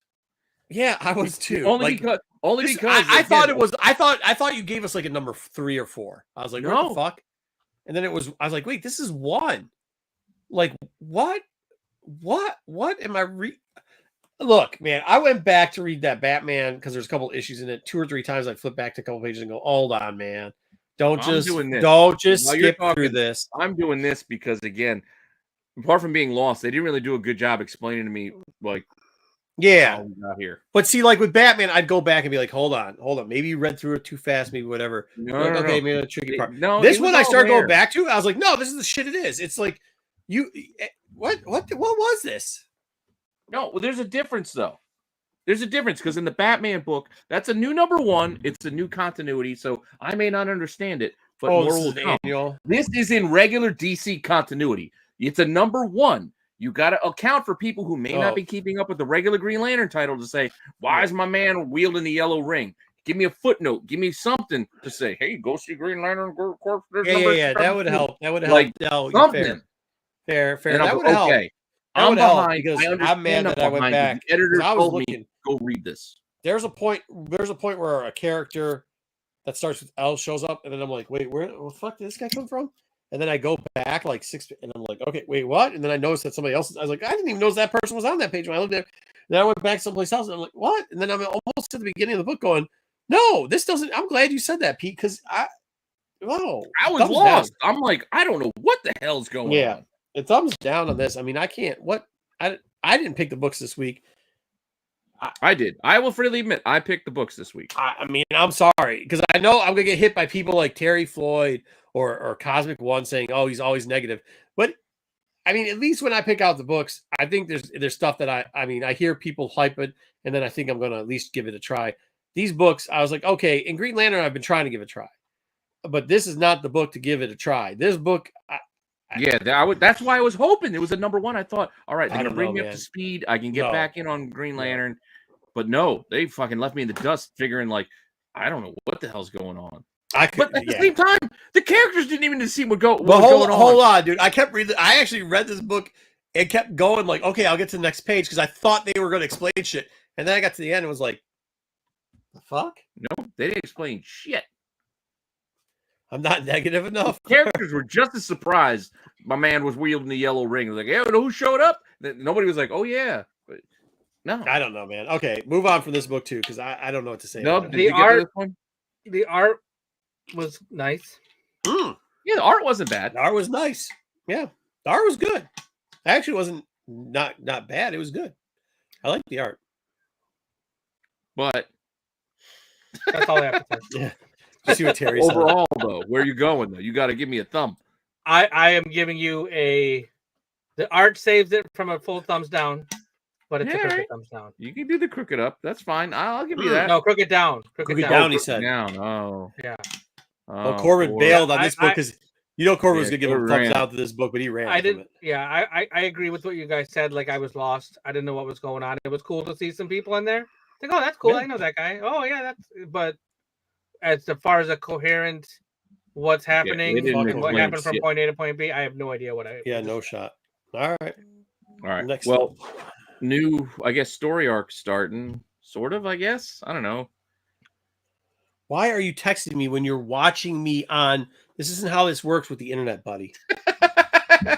You're not on tape delay. Anyway, Transformers 13. We get a backstory on, I can't remember his name now, but it's Starscream. But I checked it. Thank you. I'm in the middle of the show. Let's stop the show so we can look at text messages on my phone. Okay. I liked it. I'm sorry. Thumbs up. They had the crossover again with the Bruce jokes. Wants to chat. Just tell him to pop in. No, he can't say what he said on chat. No, I'll bring it up later. Thank you, Bruce, for letting me know that. Thank you. Somebody we know their house got hit by the fucking storm. Oh. That brings up an interesting question, but we'll talk about it later. Let's just finish this sec. So, Starscream. I hate Starscream because you're supposed to hate him. You're supposed to hate him. He's a heel. But when they killed Starscream in the last movie? No, in the last book. Oh, well. Yeah, I was kind of like, fuck that. Like, they're just doing the thing because of whatever, right? But I will say I like what they're doing in this book. I don't want to spoil it. Buy this book. This is a great book. Thumbs up. Thumbs up. And the characters they brought in make sense. And, it's kind of going back to the... I don't know all the characters that they introduced, if that makes sense. I could feel that, but I like where they were going. I agree with I like where they're going. I guess that's it. I mean, I like where they're going. And by the way, I'm not a huge fan of the fucking art. I'm just not a huge fan of this art.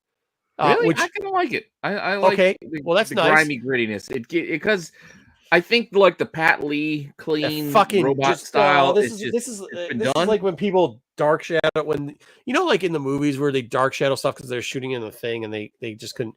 It's kind of like the same thing. They're like, give me actually artwork and see stuff. But dude, so typically I'd give this a thumbs down, and that's what I'm telling you. The lighting is so the writing is so strong in this book that like it in my opinion makes the art not as bad because it's so superior that the product's good then. So no, I'm fine with the art. I actually kind of like it. But Dub, what do you got? I have to agree with Marco. I'm not a huge fan of this art. It seems like it seems dirty. Yeah, the art's it just looks dirty. Yeah, gritty. No, I wouldn't say gritty. No, it looks like like it's weird. Like some of the faces. I mean, I get like the robots, but like the robots smiling sometimes look kind of weird, and then like the shading is just shading, so much shading. Like there's this scene where like there's a spoiler character that was on one of the covers that was supposed to be the spoiler reveal that was selling for a lot of money before, but like when that character shows up in this, like it's mostly like black shading like around him, and it just kind of takes away from like I don't know that panel like made me feel like he waved at us. Yeah, he waved. Look, there he goes.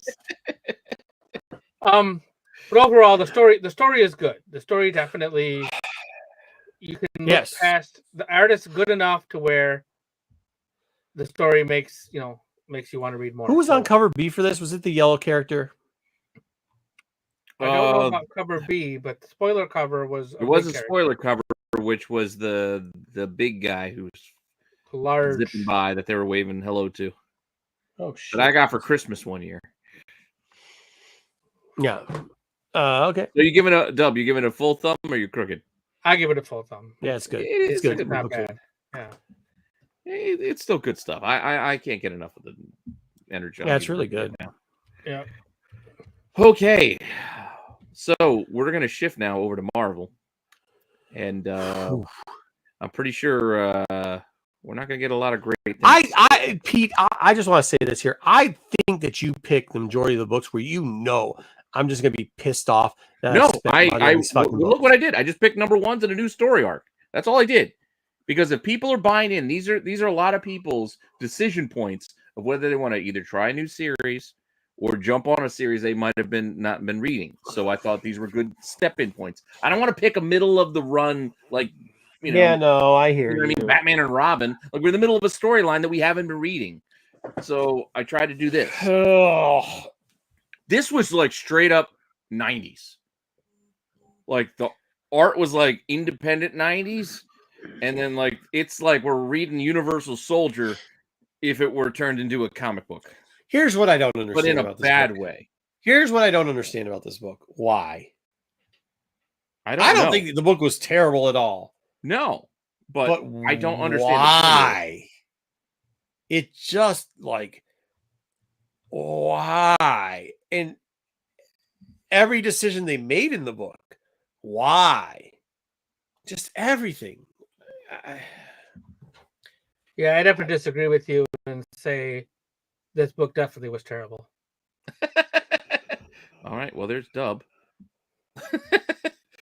I am going to be here, but here because it was a 90s book, like in a 90s vibe, and like I said, it felt like I was reading Universal Soldier, but in the X-Men side of things, but it wasn't also great. What did I give Batman? Absolute Batman. What did you give Batman? I don't remember. What did I give Absolute Batman? I'm giving this the I same don't know. shit. I fucking suck. I don't like it. Everything's right. Well, no, Dub. I was thumbs up. That's what you said. I agree. So I'll give you a crooked thumbs down or a thumbs down. Whatever I give you. You were thumbs down on Batman. You must have been on thumbs down. Shit. This is the same thing. Like there's too much that didn't make any sense for any reason in here. Agreed. I'm also giving a thumbs down. You didn't read this book. We're all. I'm the only. Oh, let's throw this character in there. Oh, let's throw this. At least I read this book. Oh, yeah, that's what they did. Yeah, they threw another one. And another one. Yeah, wasn't this one in the list? Yeah. They had the. Oh, you did read this? Yeah, I read the books this week. Oh shit! I only come when I'm prepared. It's like Vox Vod. Like I don't even know how to read that. And not read it. I mean, hey, listen, it's not a look. If you have it and you're listening, you picked it up, you're just gonna be like, yeah, okay. I'm not saying I'm not gonna read 2 on this. I probably am. I'm probably not. This is I didn't like it. I just don't understand why it's a book. Well, see, that's can you understand why we do this? You guys, at least I'll admit it, even though I read Marvel stuff. Yeah, well, Conquest. Hey. $29.99. Most of these characters are not inside this book. That's the GF. Hold on. It's not even a spoiler alert. It's just true. There is still there. Who's let's not say the one Hulk? side is Red Hulk there. Okay, yeah. Okay, maybe not most. Maybe I overstated. Yeah, you overstated. Everybody but like 2 characters are in this book on the cover. Yeah, but the one was in there like in a flashback or some shit near the end. We're not going to count the surfer. I don't. Yeah. Okay. It showed X-Men 2099, at least one character. The other character wasn't. The Cyclops character was, I don't know what that nonsense was. I don't know what was going on but there. Junk Pile showed up. Spoiler alert. So, yeah. Thumbs up. That is a perfect description of this book. Dude, this book's not for fucking people that hate life. This is for people that enjoy Oh, the I don't have to hate life to go. I say I read this, and this was some weird shit. That, like, all right, Dracula has this crew that he's rolling with, right? Oh, we got a scroll. Their name, this, whatever, this name. Why are they all sitting at these weird ass terminals? Like, it's a fucking Power Ranger episode, and they're all inside the Zord, and they're all just sitting there. Like, it just seemed weird. Like, why is the Shi'ar and the Skrull? They're just sitting there. What are they doing actual work? Like, why are they in front of computer monitors? Like, it didn't make sense. Oh yeah, they were. Yeah, they were actually doing work. They were just sitting there. Like, I know, but they were figuring out stuff. Well, that was it. So that they were. I'm not going to tell you what. Yes, but yeah. What were they? What I'm saying? What were they doing? Were they flying the ship? Were they in charge of something? They were actually trying to figure out. Yeah, no, they were doing a bunch of different stuff. They're doing a bunch of different stuff. They're looking over the entire empire at one point because it's a huge empire. They're also looking for expansion in front of monitors. It'll look cool. Yeah, really. I mean, maybe that's not the. This must be this warriors. Book, hold on, slow down. First off, this book is not meant to be taken seriously. It's supposed to be. Remember that book? What the heck was the book? A couple years ago, they had the book where it was. Who's the knockoff Marvel characters that are like the DC characters, like Superman and all those? Like the Marvel Justice League. Yeah. So yeah, Squadron Supreme. Squadron Supreme. Really did the Squadron Supreme book. I'm crooked down on this. I'm up because it's the same. I know thing you're there. up. Yeah. I didn't get where Dub wants to put his thumb though. Well, he's gonna put it down. Of course, it's a Marvel product. I'm also gonna put mine down, but yeah. I don't dislike Marvel. I just don't like junk piles. I dislike bad books. So no, you don't. You like that shitty Batman book. It wasn't shitty. It wasn't that bad. It was a mix. Hey, and what did you say about Green Lantern? And then then you had to go walk your dog when Green Lantern showed up because you definitely knew that was a pile of shit. I'm battling a cold. Yeah, sure. What happened? What did Bueller's Day Off say what's up to you? And you had to go walk your dog or something? What happened there? Listen. Yeah, no. But if I had to, that book would have been a thumbs down too. But we don't talk about that. I'll call a spade a spade. Fun. I mean, this book's fun. I know you guys don't like fun, but that's okay. That's not true. It's not that fun. That's the problem. That's the thing. Fun. It was the opposite of fun. If you're like a guy who's he gave it a thumbs up. Who? This was like a pilot crab. That was a wave hello from the beginning. How do you say that, Marco? Oh, you just what? That's not a thumbs up from crab. That's the same. That's 10:52. First off, you can hello at like 7 o'clock. No, first off, you cannot use my terms about rolling stuff up for a shit sandwich. Okay, that's what it is. Yep. And was there two different artists in this book? Because like the first half of the book was like weird lines and art, and the second half of the book looked like an image book. It was a homage. Hold on. The first part was a homage to Stan Lee's great creation of X-Men 2099. That's what it was. Stan Lee. Excuse me. Yes, the 2099 universe was Stan Lee's universe. Yes, it was. Absolutely. Was it? Yes. He made Ravage? It was his universe. I mean, no, yeah, we didn't have Miguel show up. Ravage. There's that. There's what? Miguel showed up. Yeah, I mean, almost all the characters. We also had Nova show up. Nova Wolverine showed up. Yes, he did. So did the Claws. All right, let's go. Dracula was there, and like I said, he had a Power Ranger. Yeah, the Dracula thing. Okay, so here's the thing. I don't want to spoil it. Like a big event happened in there, which they were monitoring something, and now that's going to. Which, like, at first I was like, okay, hold on. They're OP in this Dracula thing, and it's going to be stupid because there's nowhere to go. And then the incident happened, and I'm like, oh, okay. All right. So, yeah, but then they had to go and, like I said, introduce us. Well, he's a Skrull, and he's called Death Toggle. And then we got a Shi'ar, and she's called Death Switch. And then we've got a Badoon, and he's like Switch Toggle. Okay. I'm like, what? I don't know who these people. And then let's show them all together in the command room. And we got Captain Kirk, fucking Dracula sitting in his center console chair, and then all of the fucking crew sitting in front of computers. You didn't see the ship? What is this? You didn't see the ship? The ship? Yeah, but they're the ones flying the ship. There's no crew. Yeah, they're the ones flying it. They're the crew. Yeah, there's no sky. They're all fucking, check. They gotta do what they gotta do to fly, bitch. Sulu, they're flying around. Bunch of dead people. They gotta fly. Yeah, I guess so.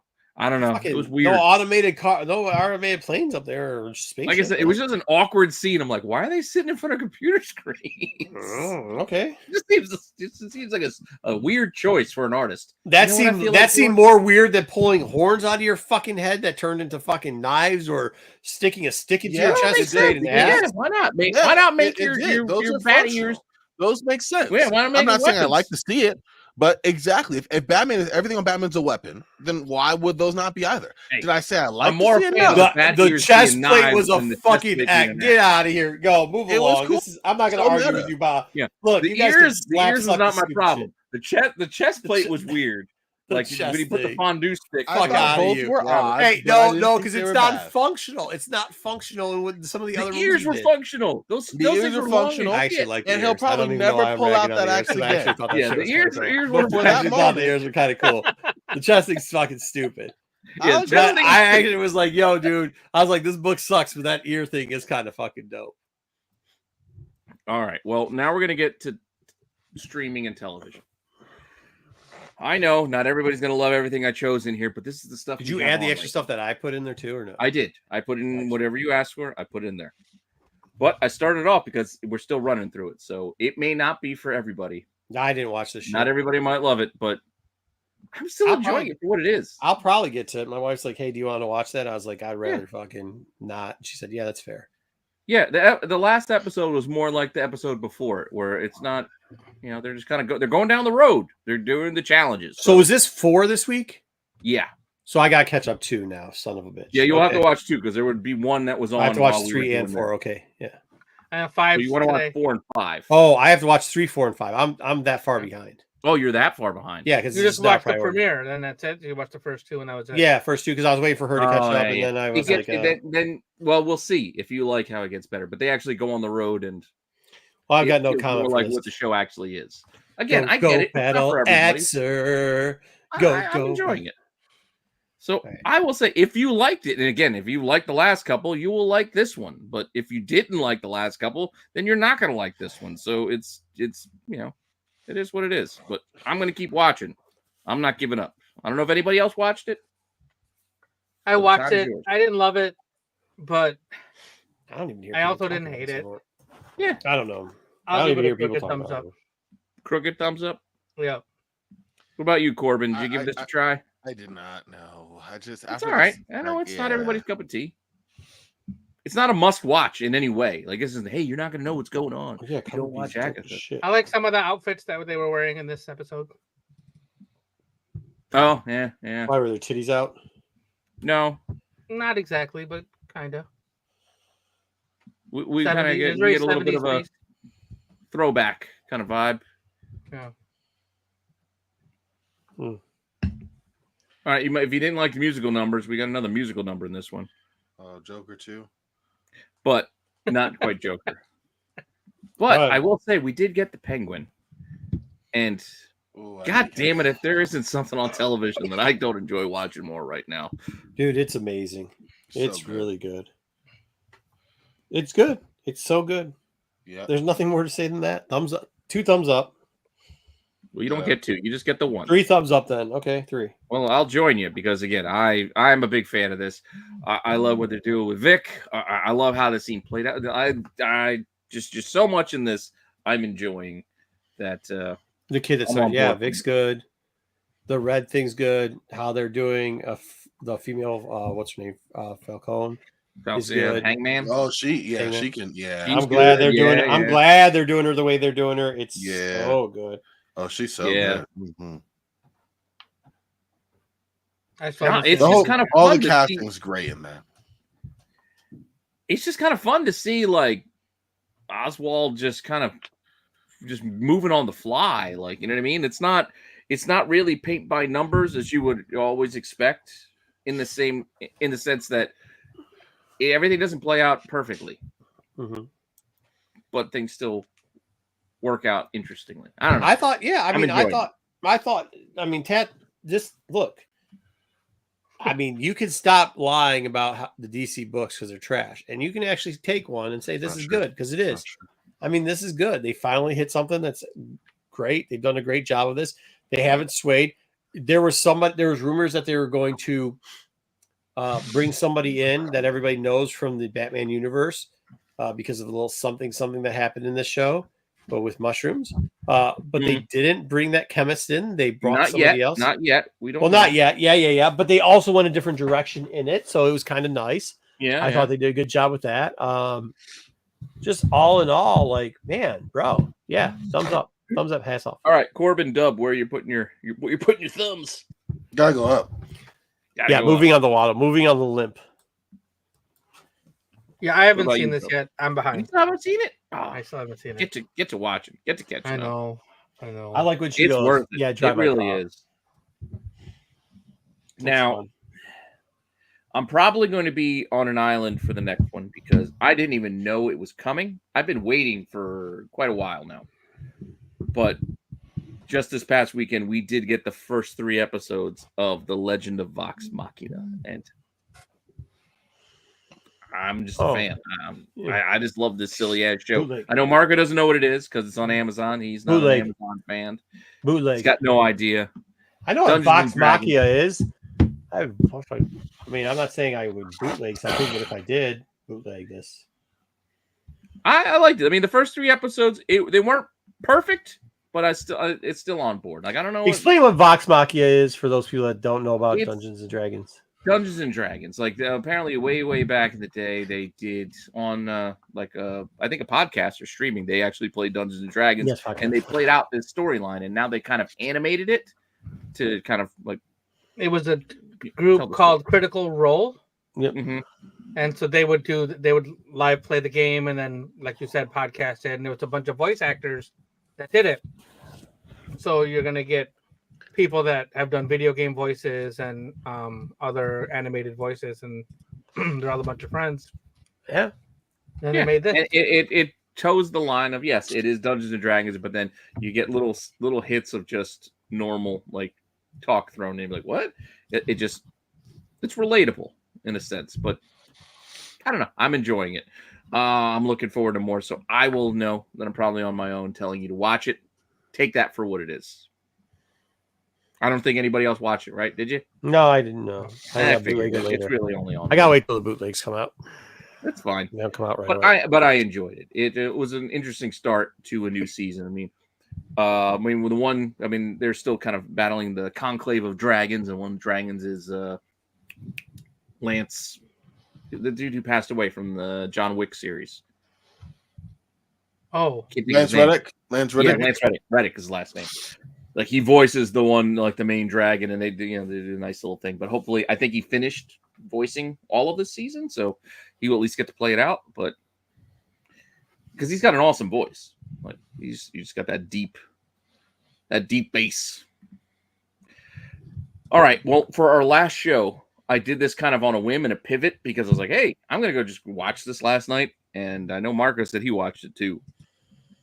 Mm-hmm. It's on HBO Max. And it's about superhero movies. Granted, made up superhero movies, but it's about the movie making process. And it's only a half-hour comedy show. I liked it. I like the characters they introduced. I like seeing Zemo as the director, and just it wasn't perfect in any way, but I enjoyed the first show. So I'm gonna give it a try and give it, check out the next one. So this is a show that comes out every week, or yeah, I think it'd be weekly. Got it. I guess I'm a half thumbs up, like a crooked one.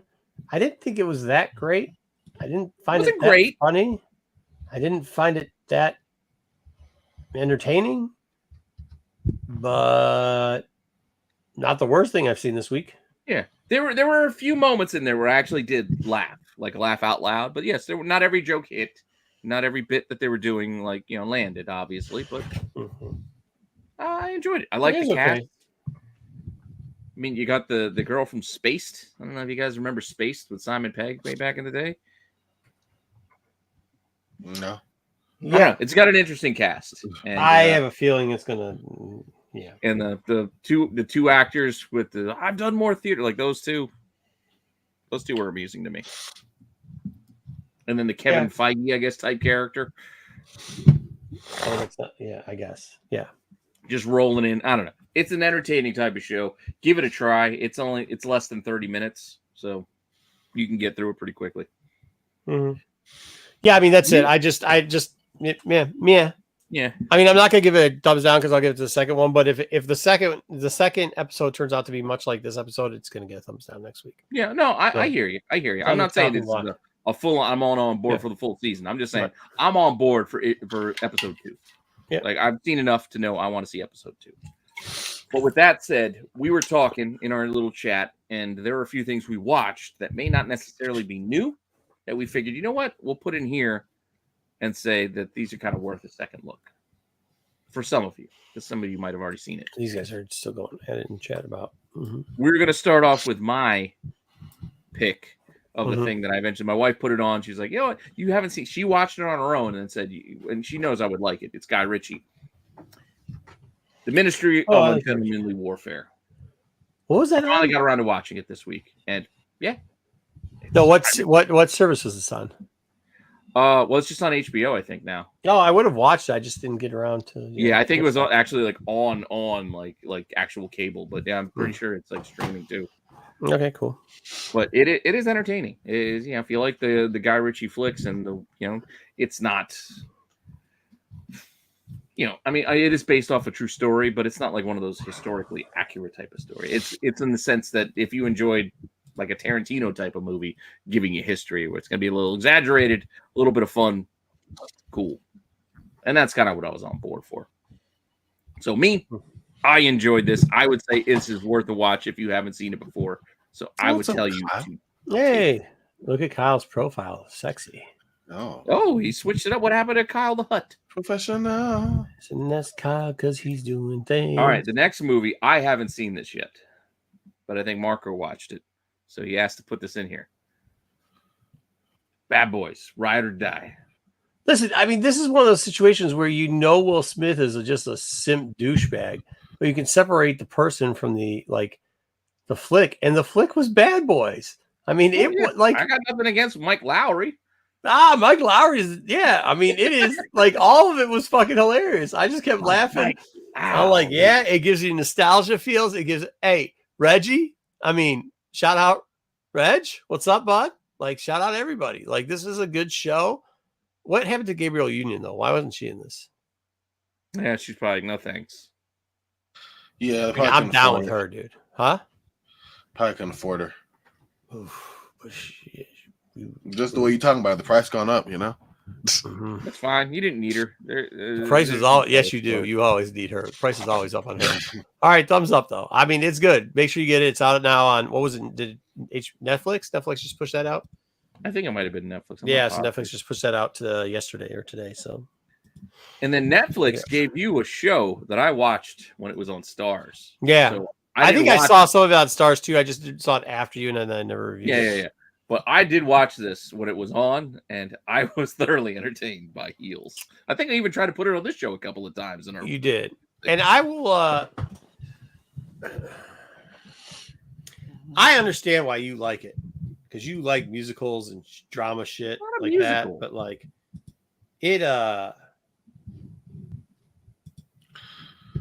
ended up watching like 4 or 5 episodes. Maybe season 2 is going to be better. I'm not gonna say don't watch it. Did you see Punk? Did Punk show up on the time you watched? No, it's only like the 4. So it's like the one guy turned heel. Yeah. Heels, and the guy with the penis comes in. Which maybe that's why you liked it, because you got to see Swanson on it. You guys and your Swansons. Like, I don't know why you guys like to look at dicks so much, but I'm not afraid of them. I don't like. No, I know. I mean, I shouldn't be afraid. They don't scare me. I'm grown, but they also, it's a healthy respect. But I just there's not. I don't need. It's a healthy respect. I don't even remember like the scene you're talking about. He's got the belt on. I'm just saying I don't remember. They make that ridiculous belt. They make the ridiculous belt, and then there's just Swanson everywhere. I mean, they did like through a whole episode. But yeah, I mean, a halfway crooked thumbs up. I mean, obviously I kept Okay, watching. you want to pieces give it of a crooked? That's fine. You were talking like this is I the liked it. Like greatest I show said, on I earth. enjoyed it. I like the storyline. I like the idea of this smaller promotion, and then the brother he's writing it, and then you got the other brother. He wants to be loved by the fans, but the fans aren't loving it. It's like it was interesting to me.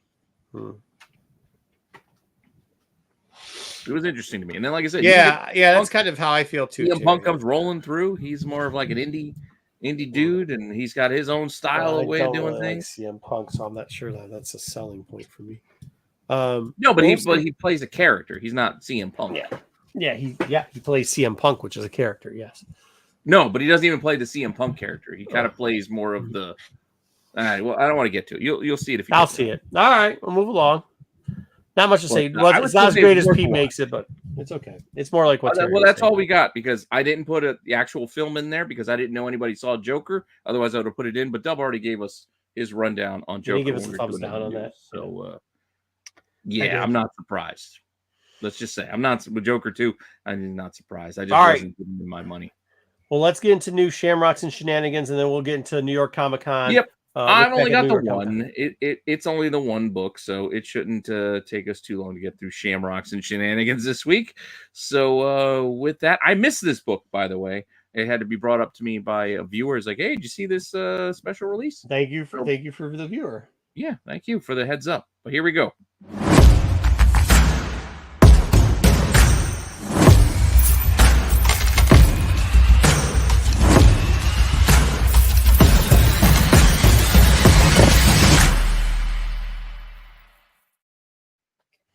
All right, so we've got Shamrocks and Shenanigans.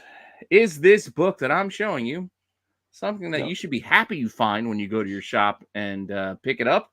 Or should you be worried and not want to invest any cash in it and think it's just shenanigans and don't trust these early crazy sale prices? Honestly, it was just an excuse for me to make this logo, which I made into a t-shirt because I just thought it was kind of fun. I don't know. I'm proud of this. I was listening to House of Pain. I thought it was cool. I made it. And look, it came out nice as a shirt. Well, tell them to stop talking about this shirt thing. I don't know because I like it. I like it. It came in today. Running long in time. I was all ready to wear a different shirt that I had ready for this. I had a G.I. Joe Firefly mashup shirt I was going to wear for tonight. But then this showed up and I'm like, fuck that. I got to wear the House Attack show. All right. With that said, well, let me get rid of the logo because it's ruining my House of Tack logo. And then we can get into talking about this book, which is Geiger, issue 7. Apparently, they released a secret cover, which is a throwback to Midnight Nation. I don't know if you guys remember that title. Old school, Top Cow. But Geiger number 7, starting a new story arc. They decided to do an homage to Midnight Nation 1. Homage. So it's pretty good. Pretty well done. Not bad. I mean, Gary Frank, so you get that connection. Gary Frank doing Gary Frank. Mm-hmm. But I think it was yesterday, there was a sale for this book that showed us $200.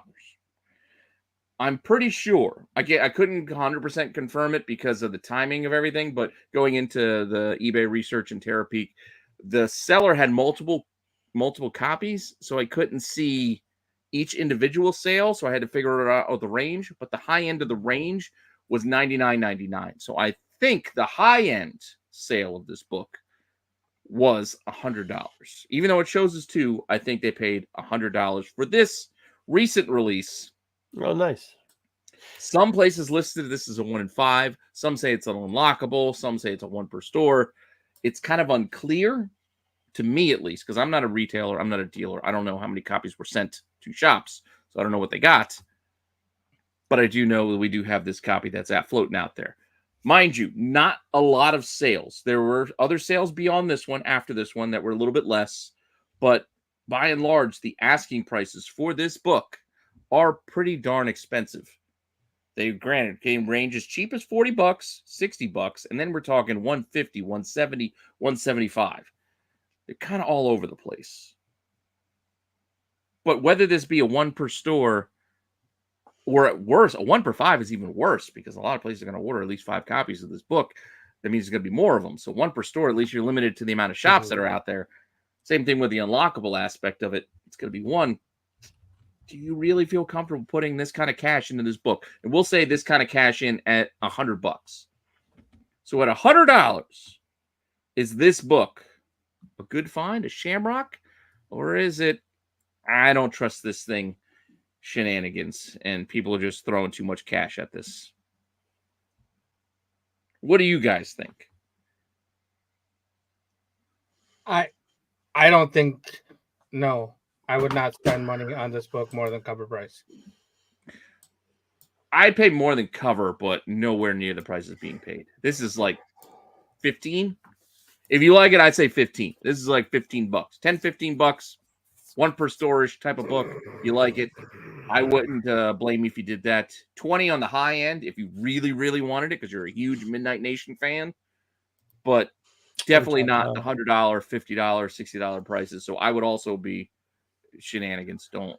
Well, I think you got to be clear of what the book is. If it's one, yeah, Barlord got his cover it's not clear. I don't know. But that's what I'm saying. So like with it being not clear, I think you're gambling way too much by putting 100 on it.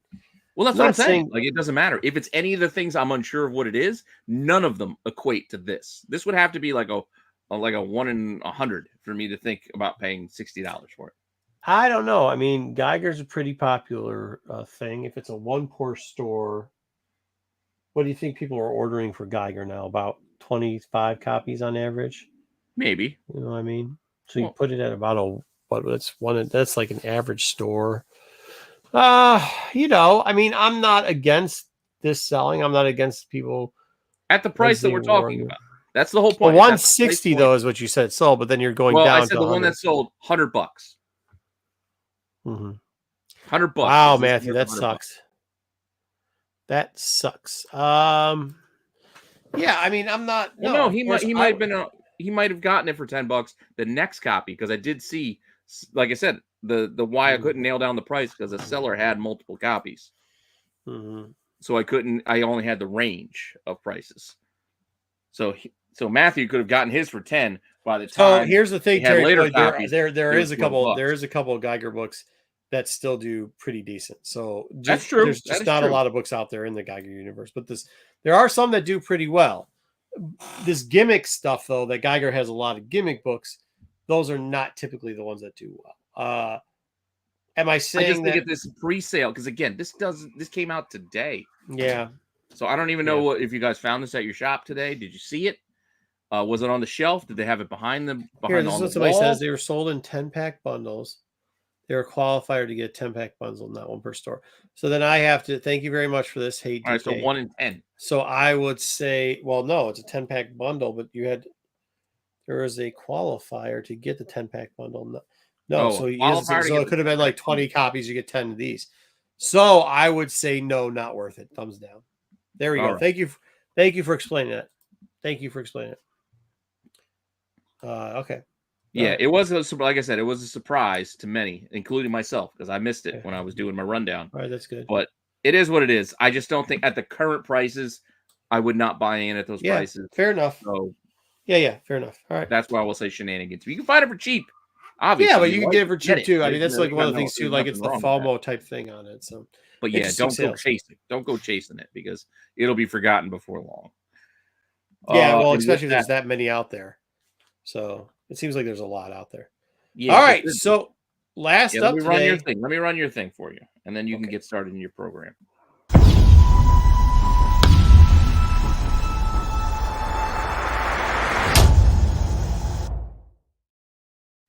All right, last thing up today, and oh shoot, I should have pulled it up.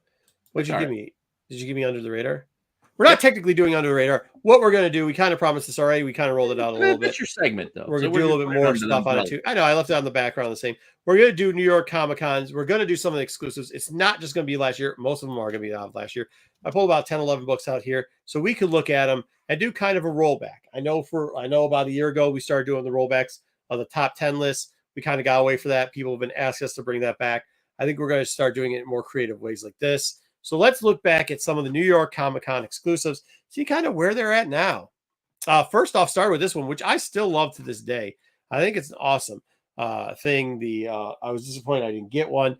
These things reached back last year, reached a high of $300 for sale on this. This is the American Psycho #1. This is the chromium foily version of this. There was also another like a ratio version of this that was not chromio, and a version that sold at NYCC, the variant of this.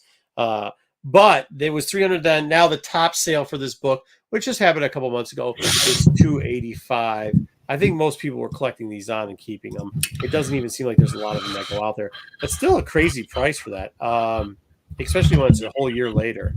And I don't think anybody really cares that much about American Psycho, but that's what the sale was. That's what we got. Nice Sean. Thank you, Corbin. Yeah, very good. Sugar honey. Okay, Sorry. Sorry. No. On the show. No, I'm sorry. I'm battling a little bit of a cold, and I was sneezing, and I just okay. Well, hit the mute button next time you do. Okay, yes, sir. Yeah. All right, there you go. All right. By the way, Duke, Ministry of Ungentlemanly Warfare is on Stars, not HBO. Okay. My wife corrected Okay, there you go. Okay, there you go. All right. Duke #1, also NYCC from last year, came out from Image Comics. Wait, was this? Yeah. I thought Duke was San Diego. No, it said it. I pulled this right out of the thing. Okay, just checking. I thought. There's another one too. It's all right. That's why we're talking about the Ash Can also, which gave you. Two books came out. Go. So there was Duke that came out. One of these came out during Duke was handed out at the panel. What you're talking about, what you're going to talk about, which thanks for ruining it. Way to pull Vinny the Rod, Pete. I didn't say anything. About that one in a little bit. All right. So when this originally came out, it was $70. And from now, it's about right now. Thank you, Pete. Then was $70. Now the last couple sales have been in that $65 to $55 range. This is still actually, believe it or not, holding a lot of value. However, here's where it's don't have one because it's still out of my price range. Here's where it's not holding value. The 9.8 was $170.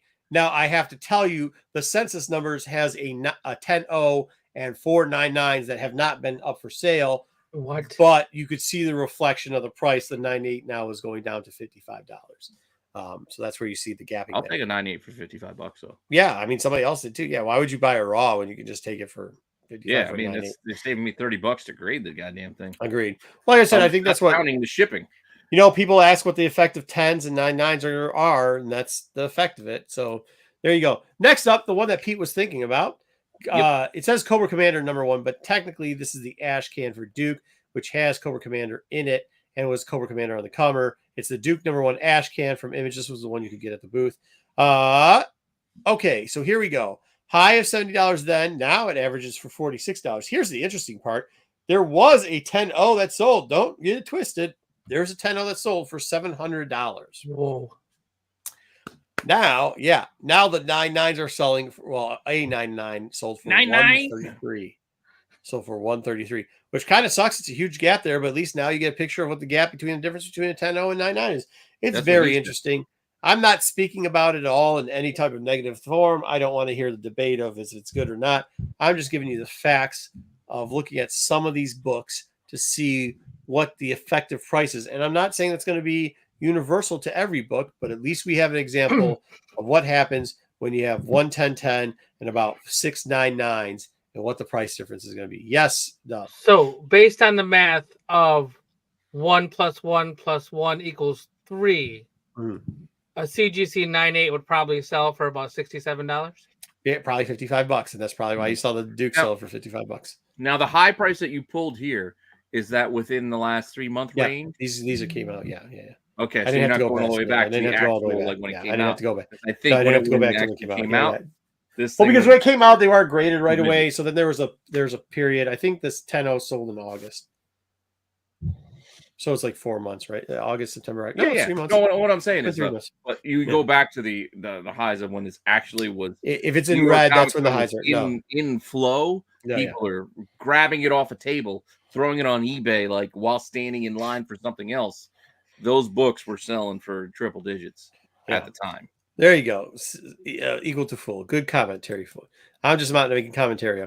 Okay, next up, Pete tried to put in a Department of Truth book that wasn't an NYCC exclusive. So I had to reprimand him real quick. You said, "Hey, New York," and I'm like, "I think this is one." I said, "Put in your favorite if you guys know any from New York." Okay, Department of Truth #1, NYCC, the black and white newspaper reprint edition. There we go. When I'm wrong. Yeah, we all do. No, not everybody does, but I do. Who doesn't? Who doesn't? A lot of people. You know, a lot of people. Like, a lot of people on this channel. Everybody not on our channel. Oh, okay. Oh well, on this channel, everybody admits on this channel. I didn't know I had to clarify that one. All right. Then highs are 125. Now highs are averaging about $47. So still not terrible, guys. I mean, this is cheaper than like these things are still selling. And I mean, not in the volume, but they're still selling for more than what the retail was on these. CGC 9/8, $66 and $129. The 66 was an auction that they shouldn't have put up for auction, and they kind of didn't label it as they should have. But whatever, I'm not telling them what to do. However, a CGC 9/8 signature series, which I did sig here and then start doing SS. I don't like the SS thing for some reason. It makes me feel SS is it's not apples to apples. Yeah. But $310 there. I know it isn't, but there you go. All right. Just wanted to let you know what it's selling for. So get stuff signed too while you're at these things. Now, here we go. Local guy. We have to put a little Danhausen out there. This actually, I'm surprised at. I'll be honest with you. I do know, spoiler alert, I know the gentleman that commissioned this cover. I'd say I'm friends with him. Right? And he's local to us. And Danhausen, also local to us. I'd say I'm friendly acquaintances with Danhausen. But here we go. I was very surprised because they rolled out some of it before at Baltimore. Then it went to NYCC. They did it as an NYCC exclusive for the foils. That was 1,000 copies. He sold out of them. Then it was $90, and I think it was $15 for this book. I can't remember. But now they still have a couple copies, and multiple copies, mind you, selling for $65. Oh, you're saying like the cost to buy it off the table? Mm-hmm. Yeah. I think the cost, if I'm not mistaken, it was like 40. Was it for whatever it was? It was not 65. No. It was still under 65. I want to say it was 30 or 40. Yeah, 30 generally what they do sounds right. Yeah, you're right. You're right. Sounds right in that range. Yep. Very nice, very evil. There you go. But I was surprised. I thought that, I mean, not that we're going to take the piss out of one of our friends, but I thought it would have dropped by now. Actually, we were just talking about this in Baltimore a couple weeks ago. But either way, there you go. Next up, these pieces of junk. This is the foiled version of Zantana 16, the reprint of the AH that we all are very popular with. And this kind of, I'll be honest with you, I looked at the regular price. It kind of down the regular price of the book because now more people get it. However, very interesting. And then it was $60. Now 75 through 26, and it was all over the place. And I don't know if people none of these prices sniff the original.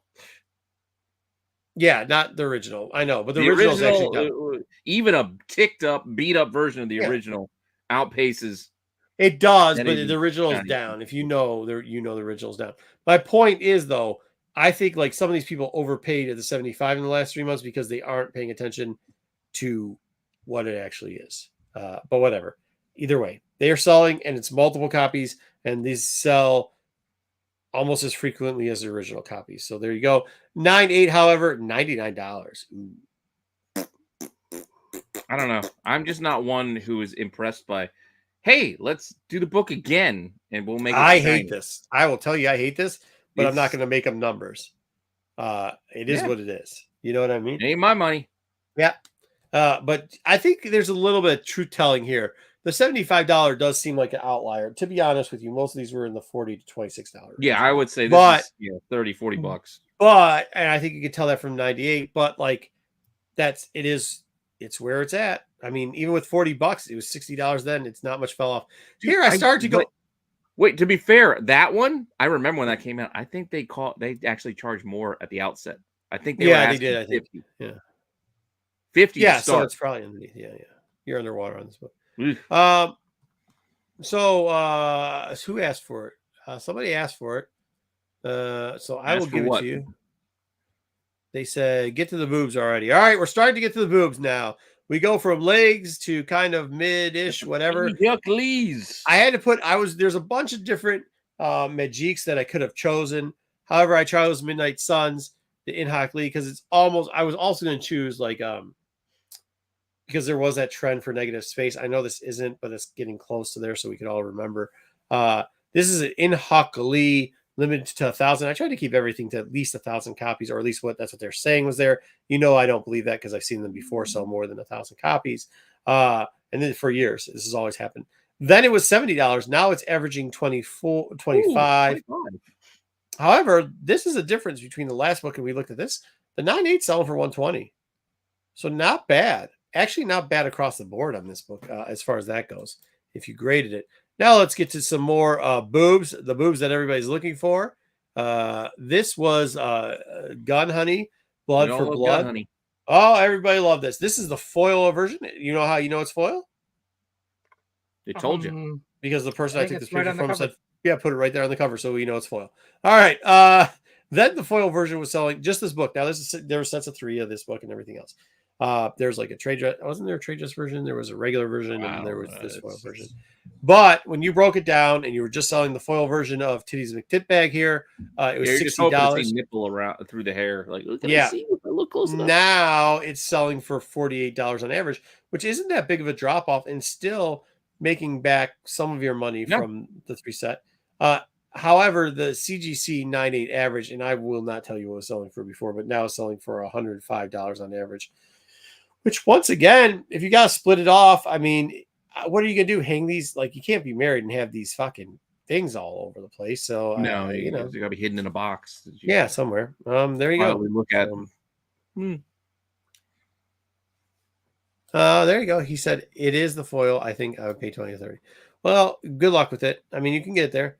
I don't know if anybody's going to want to let it go.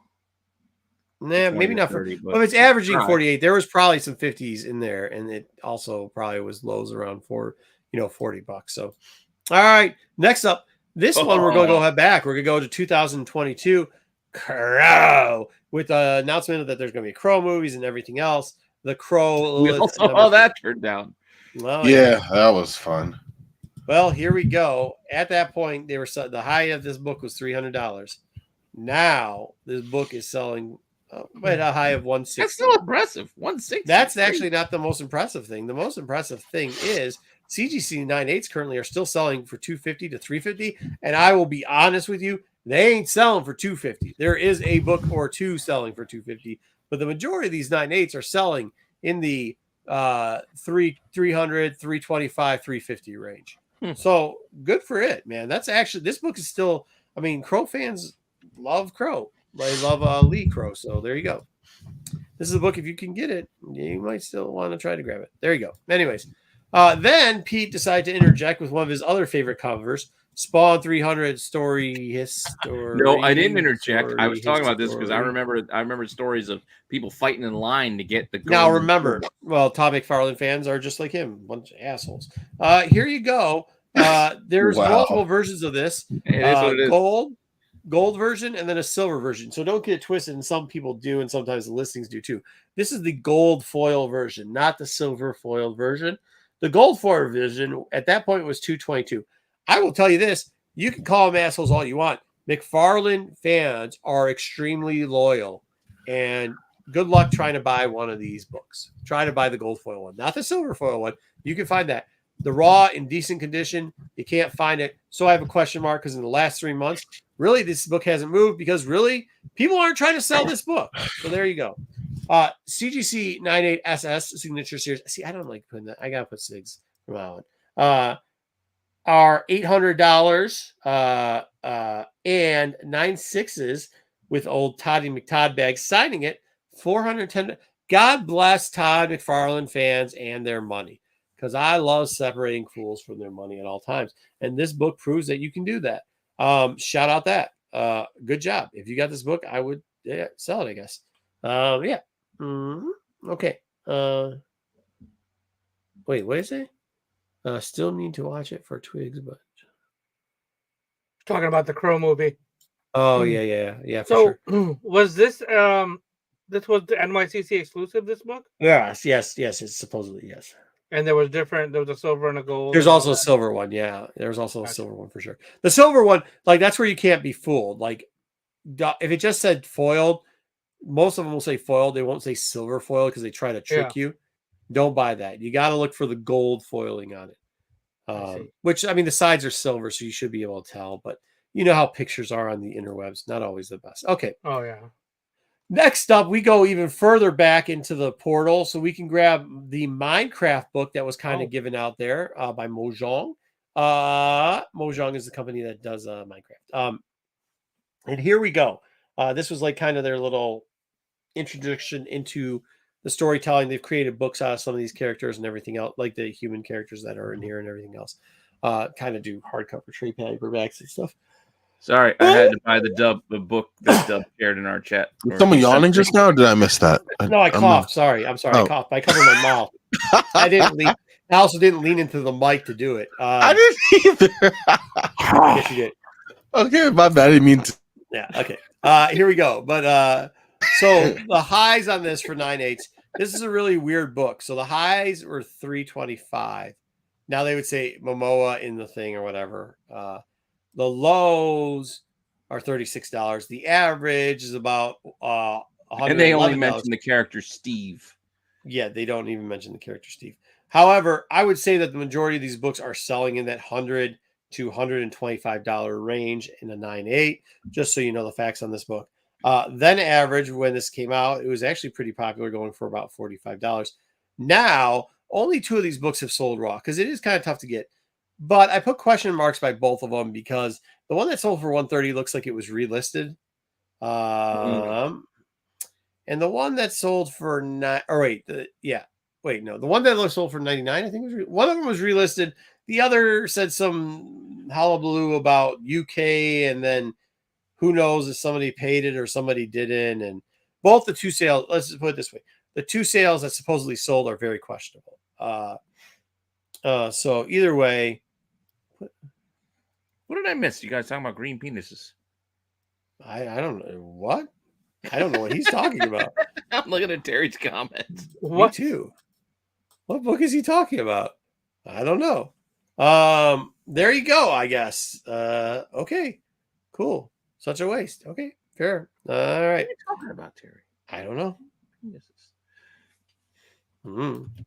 All right, finally, this book, and speaking of mislabeled, because I wanted to do something mislabeled, this isn't actually an NYCC book. And actually, you'll see a lot of books like this. I kind of gave Pete a little bit of crap, but that's not because of that. It's because what happens a lot. A lot of times people will go to an artist at a con and say, oh, I bought this exclusive, which is their exclusive, but you can get online, you can get through their store, you can get it here, you can get it there, and you can get it at cons. And I've seen this book labeled as like Houston exclusive, NYCC exclusive. In this case, this one was labeled as NYCC exclusive.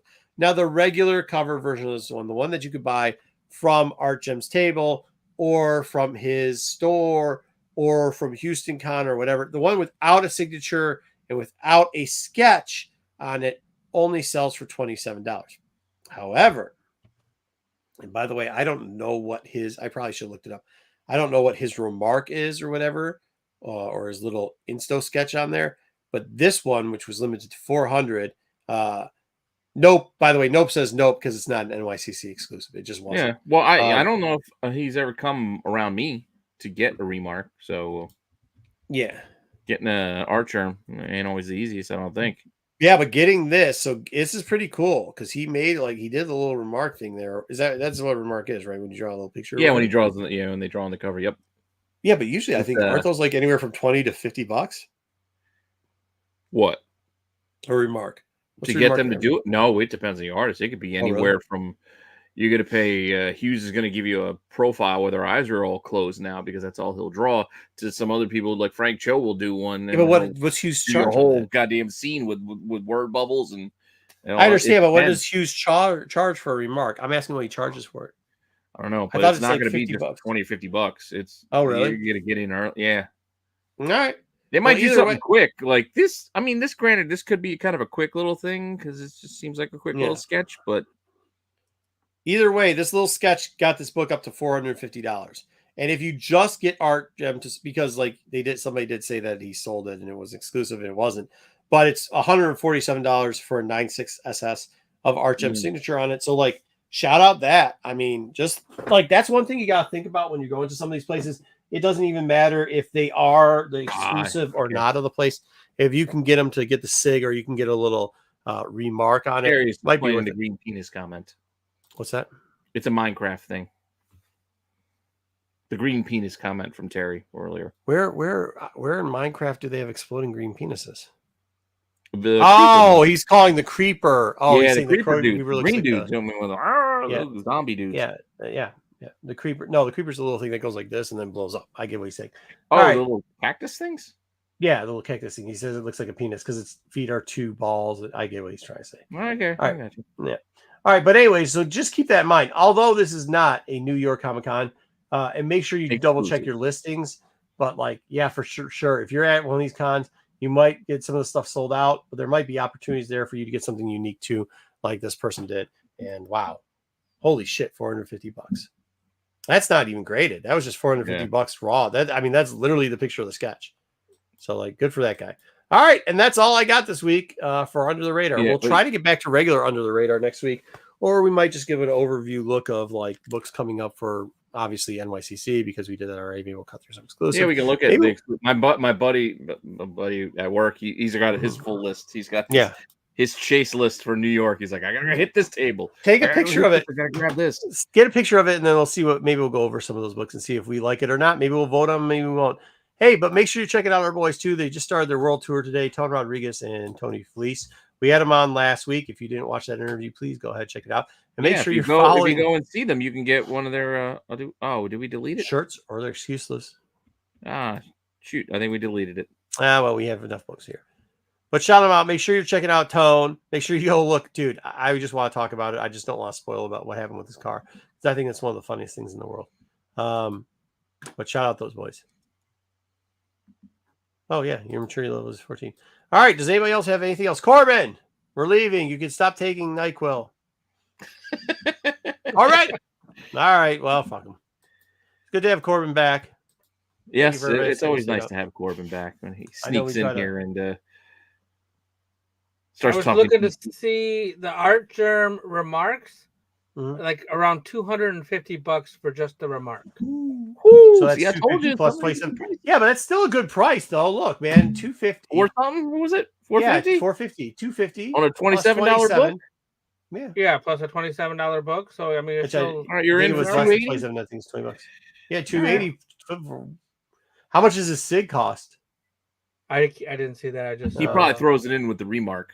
Yeah, but the 9.6 SS sold for $147. Signature series. Somebody got one signed at New York Comic Con, and then he dropped it off at CGC. Yeah. Apparently, Art Germ put his maybe he's like Arthur Sudan and eating fucking tacos while he's signing stuff. I was eating tacos and I teabagged this book. Dude, how funny was it when Bill just shouts out at the table, "Look at him, he's dropping taco juice all over those fucking books. Those aren't 9.8s anymore." I'm like, oh Jesus. So based on 2023 prices direct from CGC, you could get a signature series book with $85 to get his signature, and then getting a remark through CGC was $270. Yeah, I mean that the great. And that's not including the book you got to send in. No, right. That's just the grading fee. Yeah, for sure. Throw your $30 in for your cost of this book, right? You get your Chun. Well, I saw him do. I actually saw the guy do it live, so yeah. So maybe it's a little different, but all right. Hold on. Yeah, let's just check out. I just want to check out real quickly. First out. Okay, here's the thing, though. I do want to say hi to Ron Simmons before I forget. Because we have been talking about telling people to be safe. For those people that watch Kingdom of Nerds, you'll notice that right before I talked to a guy named, I did go on a show. There's a guy named Palm Beach Presser's house. Palm Beach Presser. Nice guy. Yeah, we talked about pressing books and kind of like some of the issues with the bends. And I kind of felt it out. And he said, oh, he didn't know. He didn't have the history much of CBCS and why it'll never be a hit. So we covered it. If you haven't seen it, go back about a month and check it out. Unfortunately for him, though, so you guys know, that guy's house did get hit by a tornado right before the storm started to hit down. So, prayers, I guess. I hate it when people say thoughts and prayers, but this is one where thoughts and prayers to that guy because he deserves it. It sucks. And to be honest, I mean, maybe after this, as long as none of our people are hurt, let's talk about it. We kind of did bring up the one lady saying she's taking her pickleball, whatever, in her clothes, but like, you should have, like, I have a go situation. Like, there is. You got a go bag? Well, it's not just a go bag. Like, I have a thing where, like, there's some valuables that I have that it's like, yeah, these go out the house with us if we have to. If the house is on fire, yeah, this can go. If it's something that we have to get out of here, if we've got 2 hours to load up a vehicle, there's a couple safes that get pulled real quickly and movable safes, and then there's a couple other things that Grant Craig. And you should think about those things just in case. But yeah, I mean, try to be safe with it. I don't know about you guys, what you do, but yeah, that's what you're gonna take. That's like a pickleball. Like that's what you're doing. This is Godzilla. I just got this guy. It's from 1977. Yeah, I mean, think about that. So maybe next week we'll talk about what you would take, as long as nobody gets hurt. We'll talk about like insurance should cover stuff too. Make sure you get your insurance and shit. Like he's as old as I am. Yeah, I mean, thanks for serving that loud. Oh my gosh, I'm sorry. I'm sorry. This mic is better than any mic I've had before. I need to do better. It is. We're doing a serious talk. A friend of our channel / Bruce channel, just his house got hit by a tornado, and you're over there slurping out of a Spider-Man cup, bro. I'm sorry. I'm sorry. Okay. All right. So if you know Palm Beach Pressure, shout him out. Give him some good vibes. All right. But yeah, I mean, maybe next week, if I don't want to say if he's the only one that gets hurt by this, but like, as long as nobody's physically hurt about it, we'll talk about some stuff, and I can tell you some of my plans on like how I planned it out. I'll even show you my actual Ogie go bag that I actually have that the stuff gets dumped into as I run out the door. So see, but I never thought about this. I mean, well, until recently, like Jersey's pretty tame. We don't get earthquakes. We get the occasional hurricane, but not like Florida hurricanes. We get but what happens? Like, I mean, it sucks because out here, like, off the lake, it is the wind. Well, yeah, you're off a lake. I get that, yeah. But I'm not sure about it. That's what I'm saying. I'm not at the coast. I'm inland. I'm near Philly. Like I'm. Landlocked. Yeah, but you don't ever think like what could happen. Tornadoes now these days. Like I've never thought I'd say in New Jersey we get tornadoes, but fuck, we get tornadoes now. Yeah, but I mean, you don't have you get tornadoes, but also too, like, you don't have stupid fucking neighbors. Well, no, we got stupid neighbors. But all I'm saying is that like when you start, I got a neighbor next to me that's got a pine tree. His house is dead pine needles. You can't see the fucking roof. Motherfuckers are lighting fireworks off in this all year long. I'm just waiting till that shit goes kindling. Yeah, just waiting. Yeah, all I'm saying is things like tornadoes. Like the houses around here weren't built for tornadoes. That wasn't a plan. Like this ain't Tornado Alley. We didn't make fucking like cellars and basements that people can go into. So people are gonna go hide in their bathrooms at best. But we have a safe room in my house that is also, we use it for a tornado. It's like all made out of concrete. Like you can't pretty much. So like that is where we have that too, and there's safe stuff in there, including things that go bang.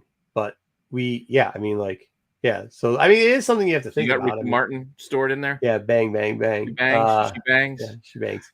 But yeah, I also have a samurai sword collection someplace too. So like, listen, if the zombie apocalypse pops off, I'm ready to go. We can go through all different types. I'm ready for it all, man. I'm ready for every bit. I'm not really prepared. I'm gonna be hitting people with a fucking light up dark saber. Or my son's lightsaber that we got at Disney. Like, well, I mean, yeah, you gotta come correct. Huh? I will load them up with microaggressions. We ain't got nothing out here. But you gotta take that little starter chain. I just started lighting. You know who I am? Do you know who I am? And I'm on the tracks. You just light people up with the little league metal bats that are as light as shit, but you just whip those things. Oh no, zombie apocalypse comes. I'm fully loaded, but I'm going to walk out. Like that, I have an Imperial samurai sword from World War II, one that they took the samurai sword, they put it and then gave it to Imperial officer, so they changed the hilt of it. And I have a actual. You got like a cavalry saber? Oh yeah. Next week I'll pull it out. Next week I'll show you. And then I actually have a couple of actual samurai swords from different airs in there. So I will be coming fully Sugar. like hey, what was that movie where the guy's got like all the raps going on and he gets out? Was it Don't Drink Your Juice in the Hood while whatever? You won't Don't remember be a this, menace Corbin. while drinking your juice. Nope. Juice in the Hood. Yeah, And the guy don't be a gears menace up and on all that stuff, and That's then walks out the door and blows the fuck up. That's gonna be me. I mean, that's it. So I mean, I got it. Oh wait, you thinking I'm gonna get you sucker when Isaac Hayes slipped on a bullet? Oh, was that it? It was. I didn't know which Wayne movie it was, but I knew it was one of the two. Yeah. So. Oh, I'm gonna get you sucker. He did. Hammer. I think it was Hammer, not Slammer. Slammer was Jim Brown. Which was the one where the chick took off the wig and then took off the leg? That was I'm gonna get you sucker. I'm gonna get you, sucker. Okay, yeah. Yeah, these are all gotta before have your your own time. theme You don't know music. any of these, Corbin. You missed out on some great comedy. I'm sorry. Yeah, I'm lost, but okay. No. Yeah, Sometimes don't you be should lost. watch. I'm Go gonna get you, find sucker. a way to stream. I'm gonna Fucking get hilarious. you sucker right Yeah. now. Okay. I have evacuation sneakers. There are. Well, I Yeah, mean, maybe. they're by the door. I have different exit points at my house, and there are shoes that I can get on very quickly to evacuate with. Yes. So you have evacuation shoes? Because otherwise, I was gonna ask you. Well, it's All right. also like, oh, there's shit going down. I'm gonna pop these fuckers on, Yeah. and we're gonna go What handle that shoes too. do you so. grab if you're running down because shit's going down? Do you So grab there, the so comfortable you gotta pair remember, or you your gotta newest remember. pair? No, so I've replaced almost all my shoes now. I've moved from Puma to now Hoka. So I've got like, I got the Gravitrons, I got the Speed Goats, I've got the Rycons, I got a bunch of different ones. But so the Clifton 8s go out the front. All right, if I need the Clifton 8s, go out the front. Now those are white though, so it kind of sucks. If I need some traction, if it's storming, I've got they're the Gore-Tex. I got the Speed Goats, Gore-Tex. and they got the cleats on the bottom. That's the ones I use Gore-Tex. for soccer too. There, Big coat. Hey, if it's I got to jump on top of somebody, like kick a zombie on the head and stomp it in. I just go to the G's. I go to Gravos and just put those on real quickly. The black ones, not the gray ones. And then if it's just pure ass kicking, I put on the North Face black boots and I just stomp the shit out of stuff. So that's it. What? I'm just trying to think what shoes I'd put on. You shouldn't have to think. I know I shouldn't have to, but I don't want to leave on my Nike Dunk. I got my Nike Negro Spiritual, so it's about to go down. No, That's funny, dude. I got some. Oh wait, you Hyperdot. put that up. That is funny. Yeah, I was about to put that up too. Are you? What was that guy's name? Fatty, whatever his name is. Like if I'm in a lightsaber battle in high school, I'm not. Yeah, I might get a boner. What was that? What was that clip even for? No, I think he's talking about. I think he was having. Do I have zombie blouses, or just for natural disasters? Natural disaster. No, probably just for natural disasters. I do. Natural disaster blouse. Just leave it open so it flows. So for those things, they're technically not blouses. They are the Columbia shirts. So, but yes, I have girdles. Huh? The girdles. No, the PGX one. Okay. Yeah, like I'll it, admit, yeah. when you were saying you had a new shirt for Baltimore, I thought we were getting another Zod blouse of some kind. I thought we were getting. Dude, that thing was amazing. That was a Tommy Bahama. Like, it wasn't bad. tie-dye It orange. wasn't I quite could what have was opened it up too. expecting. I could have was opened it thinking up too to something give more. you the full thing. I did. It had 3 down, but I mean, well, that's a different. Like those Columbia shirts are probably only like $85. That shirt that I wore there was like a $200 shirt. Like it was a wild shirt. You do That some shirt. Final Boss I saw the shit. tag. They said each one of these is unique, made by different artists. I was like, bullshit. My kids do the same shit, but I have to buy this for the Baltimore. So I did. It just wasn't warm enough. That one year, it was so humid that I was like, bro, I can't do this, man. Like I got to get some air in there. So, but yeah, no, I do. I've got different because I do them with when I'm fishing too and stuff like that. But there's a couple different ones. There's a thicker one. There's one with more air. Yeah, I've got a different shirt for all types of things. And yes, they button up and they button down. And yes, most of the times I only put 4 to 5 buttons up on it. So there's usually 3 buttons unbuttoned at least, and that's including the collar. So 4. Yeah. Mm-hmm. Rocking the deep V. I rock a deep V. Going off the stern bush. You got to go sometimes. Sometimes you got to roll. Sometimes you just got to show the chest hair off. That's how it's got to be. I'm saying you got to Yeah. show that stern bush. You got to go. Yeah. We You might gotta have go. a bit of a market report next week as well. Just FYI. because Cool. Marco and I will both be at a show this weekend. All right. I might be by myself at the show this weekend. Oh yeah. Yeah. We'll just so- tell him to move your text him, tell him to move your table by our table. What Yeah, I that's really what I want to think do I'll is go out and tell him. coach a soccer game. The soccer game ends at 3:30, and I won't be able to get back on time. But Yeah. So that's the thing. Yeah. Well, just tell Mike to put you next to us. Yeah. We're gonna roll can't there. really- I did. OG Chris is gonna be there. I'm gonna be there. Sean's showing up. Yeah. Yeah. We'll see how that goes. I usually don't tell Mike anything. Why? What do you have? One table? No, I got 3. Oh, you have a U2. Exactly. We do too. Yeah. Oh, then Yeah. we can't be in it. Well, then that's an issue. There goes that idea. Anyway, so we might have a market report next week. And that's we'll tell you what sells, what doesn't sell. We got some fun toys to bring, so we'll see how that goes as well. I'll be honest with you, I'm not even fucking ready to. Yeah, me too. We'll just have That pictures being of it. said, Hey, should I put up this? Should I put up an M&M middle finger I thing? can't Here, let handle me it. ask you. Hold on, let me see if this poster you think will sell. I was advised maybe not, but I just Poster? don't know. They're like, just put it online. I'm like, I don't know if I'm gonna put it online. You think I should put this up at the con? yeah, you'll sell it. Good. It will sell. It's a good poster. I just don't know where to sell it. I mean, I guess I could put it online, but I don't like to sell posters online. So. No, you just put it up behind you. Dude, you can't, dude. It's in like a Lutheran church, dude. You have Slim Shady with the fingers up. You know he stole his. I'm not saying at the con. I'm saying for our shows. You can do it here. Oh, Put it right there next to I'll Boba. cover up the filing cabinet.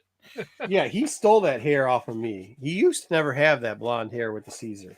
Not till He stole it from you. yeah. So I knew him before this. I knew him. Oh, okay, Marco. Okay, well, it's Yeah, true. I can also introduce you- had blonde hair in the I can year introduce you 2000. people. No. We used to get back. We used to get into it. We used to like get into it because we'd hang out in similar places, and We missed our chance to do that. I don't think I could tell these stories anymore because we'll just get canceled for what any way to explain it. You can't explain it. Anyway, Coke and hooker. yeah, like that. And I was like, spaghetti. And then he took the No. line. It wasn't even like that at all. It was like, hey, there's not many people that look like me here, and you're a person that looks like me here, but I'm gonna talk shit to you. And we just hung out with different levels of people, and my levels of people were not the same levels of his people because he hung out with wannabe rappers, and I did not hang out with wannabe rappers. So Who that hung out causes with an Cheddar issue. Bob. There was no Cheddar Bob. There's they're real. There was no. My ideas. Huh? I think he's Cheddar My Bob. delusions of Cheddar No. Bob. I think he is in that story. Like, I think he is Cheddar Bob. No, that's just Plexico Burris. Don't worry about that. Yeah, it was Plexico Verse. Yeah, go green, go white. But yeah, no. So but we got along later on in life. Just not then. Just not then. But whatever. Yeah.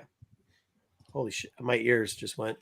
That died. It's all right. All right. I think we're we're gonna done enough. unplug We're that. hitting It's a good midnight. time to get out of the show.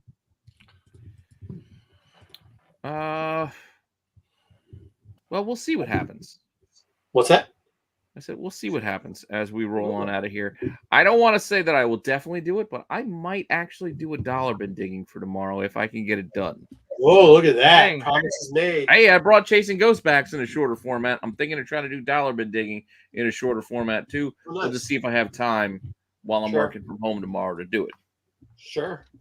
But we will have the hot 10 on Friday We night. will have the hot 10, but I got to work At on that 9 too. o'clock. So that's why the dollar bin has got to kind of be secondary because I got to get the hot 10 done. Oh, you know who can vouch for that, Dub? B. Smith, I think, was around during that time too. Spaghetti, We'll talk- spaghetti. What, that he stole your haircut? Yeah. And he'll admit to it under oath. Well, B. Smith won't lie. He doesn't have anything to lie about. Yeah. Again, do I have to bring pictures out of me when I had my blonde hair back at that time too? No. I can tell the stories where my brother thought that somebody was sleeping in my room. He's like, "Mom, somebody's in Peter's room." He's like, no, it's just your brother. He's got blonde hair. He just saw the hair sticking out. He's like, "It's fucking blonde Oh no! guy." By the time he had blonde hair, I didn't have blonde hair anymore. I didn't have blonde hair by the time it was before that. You'd moved on.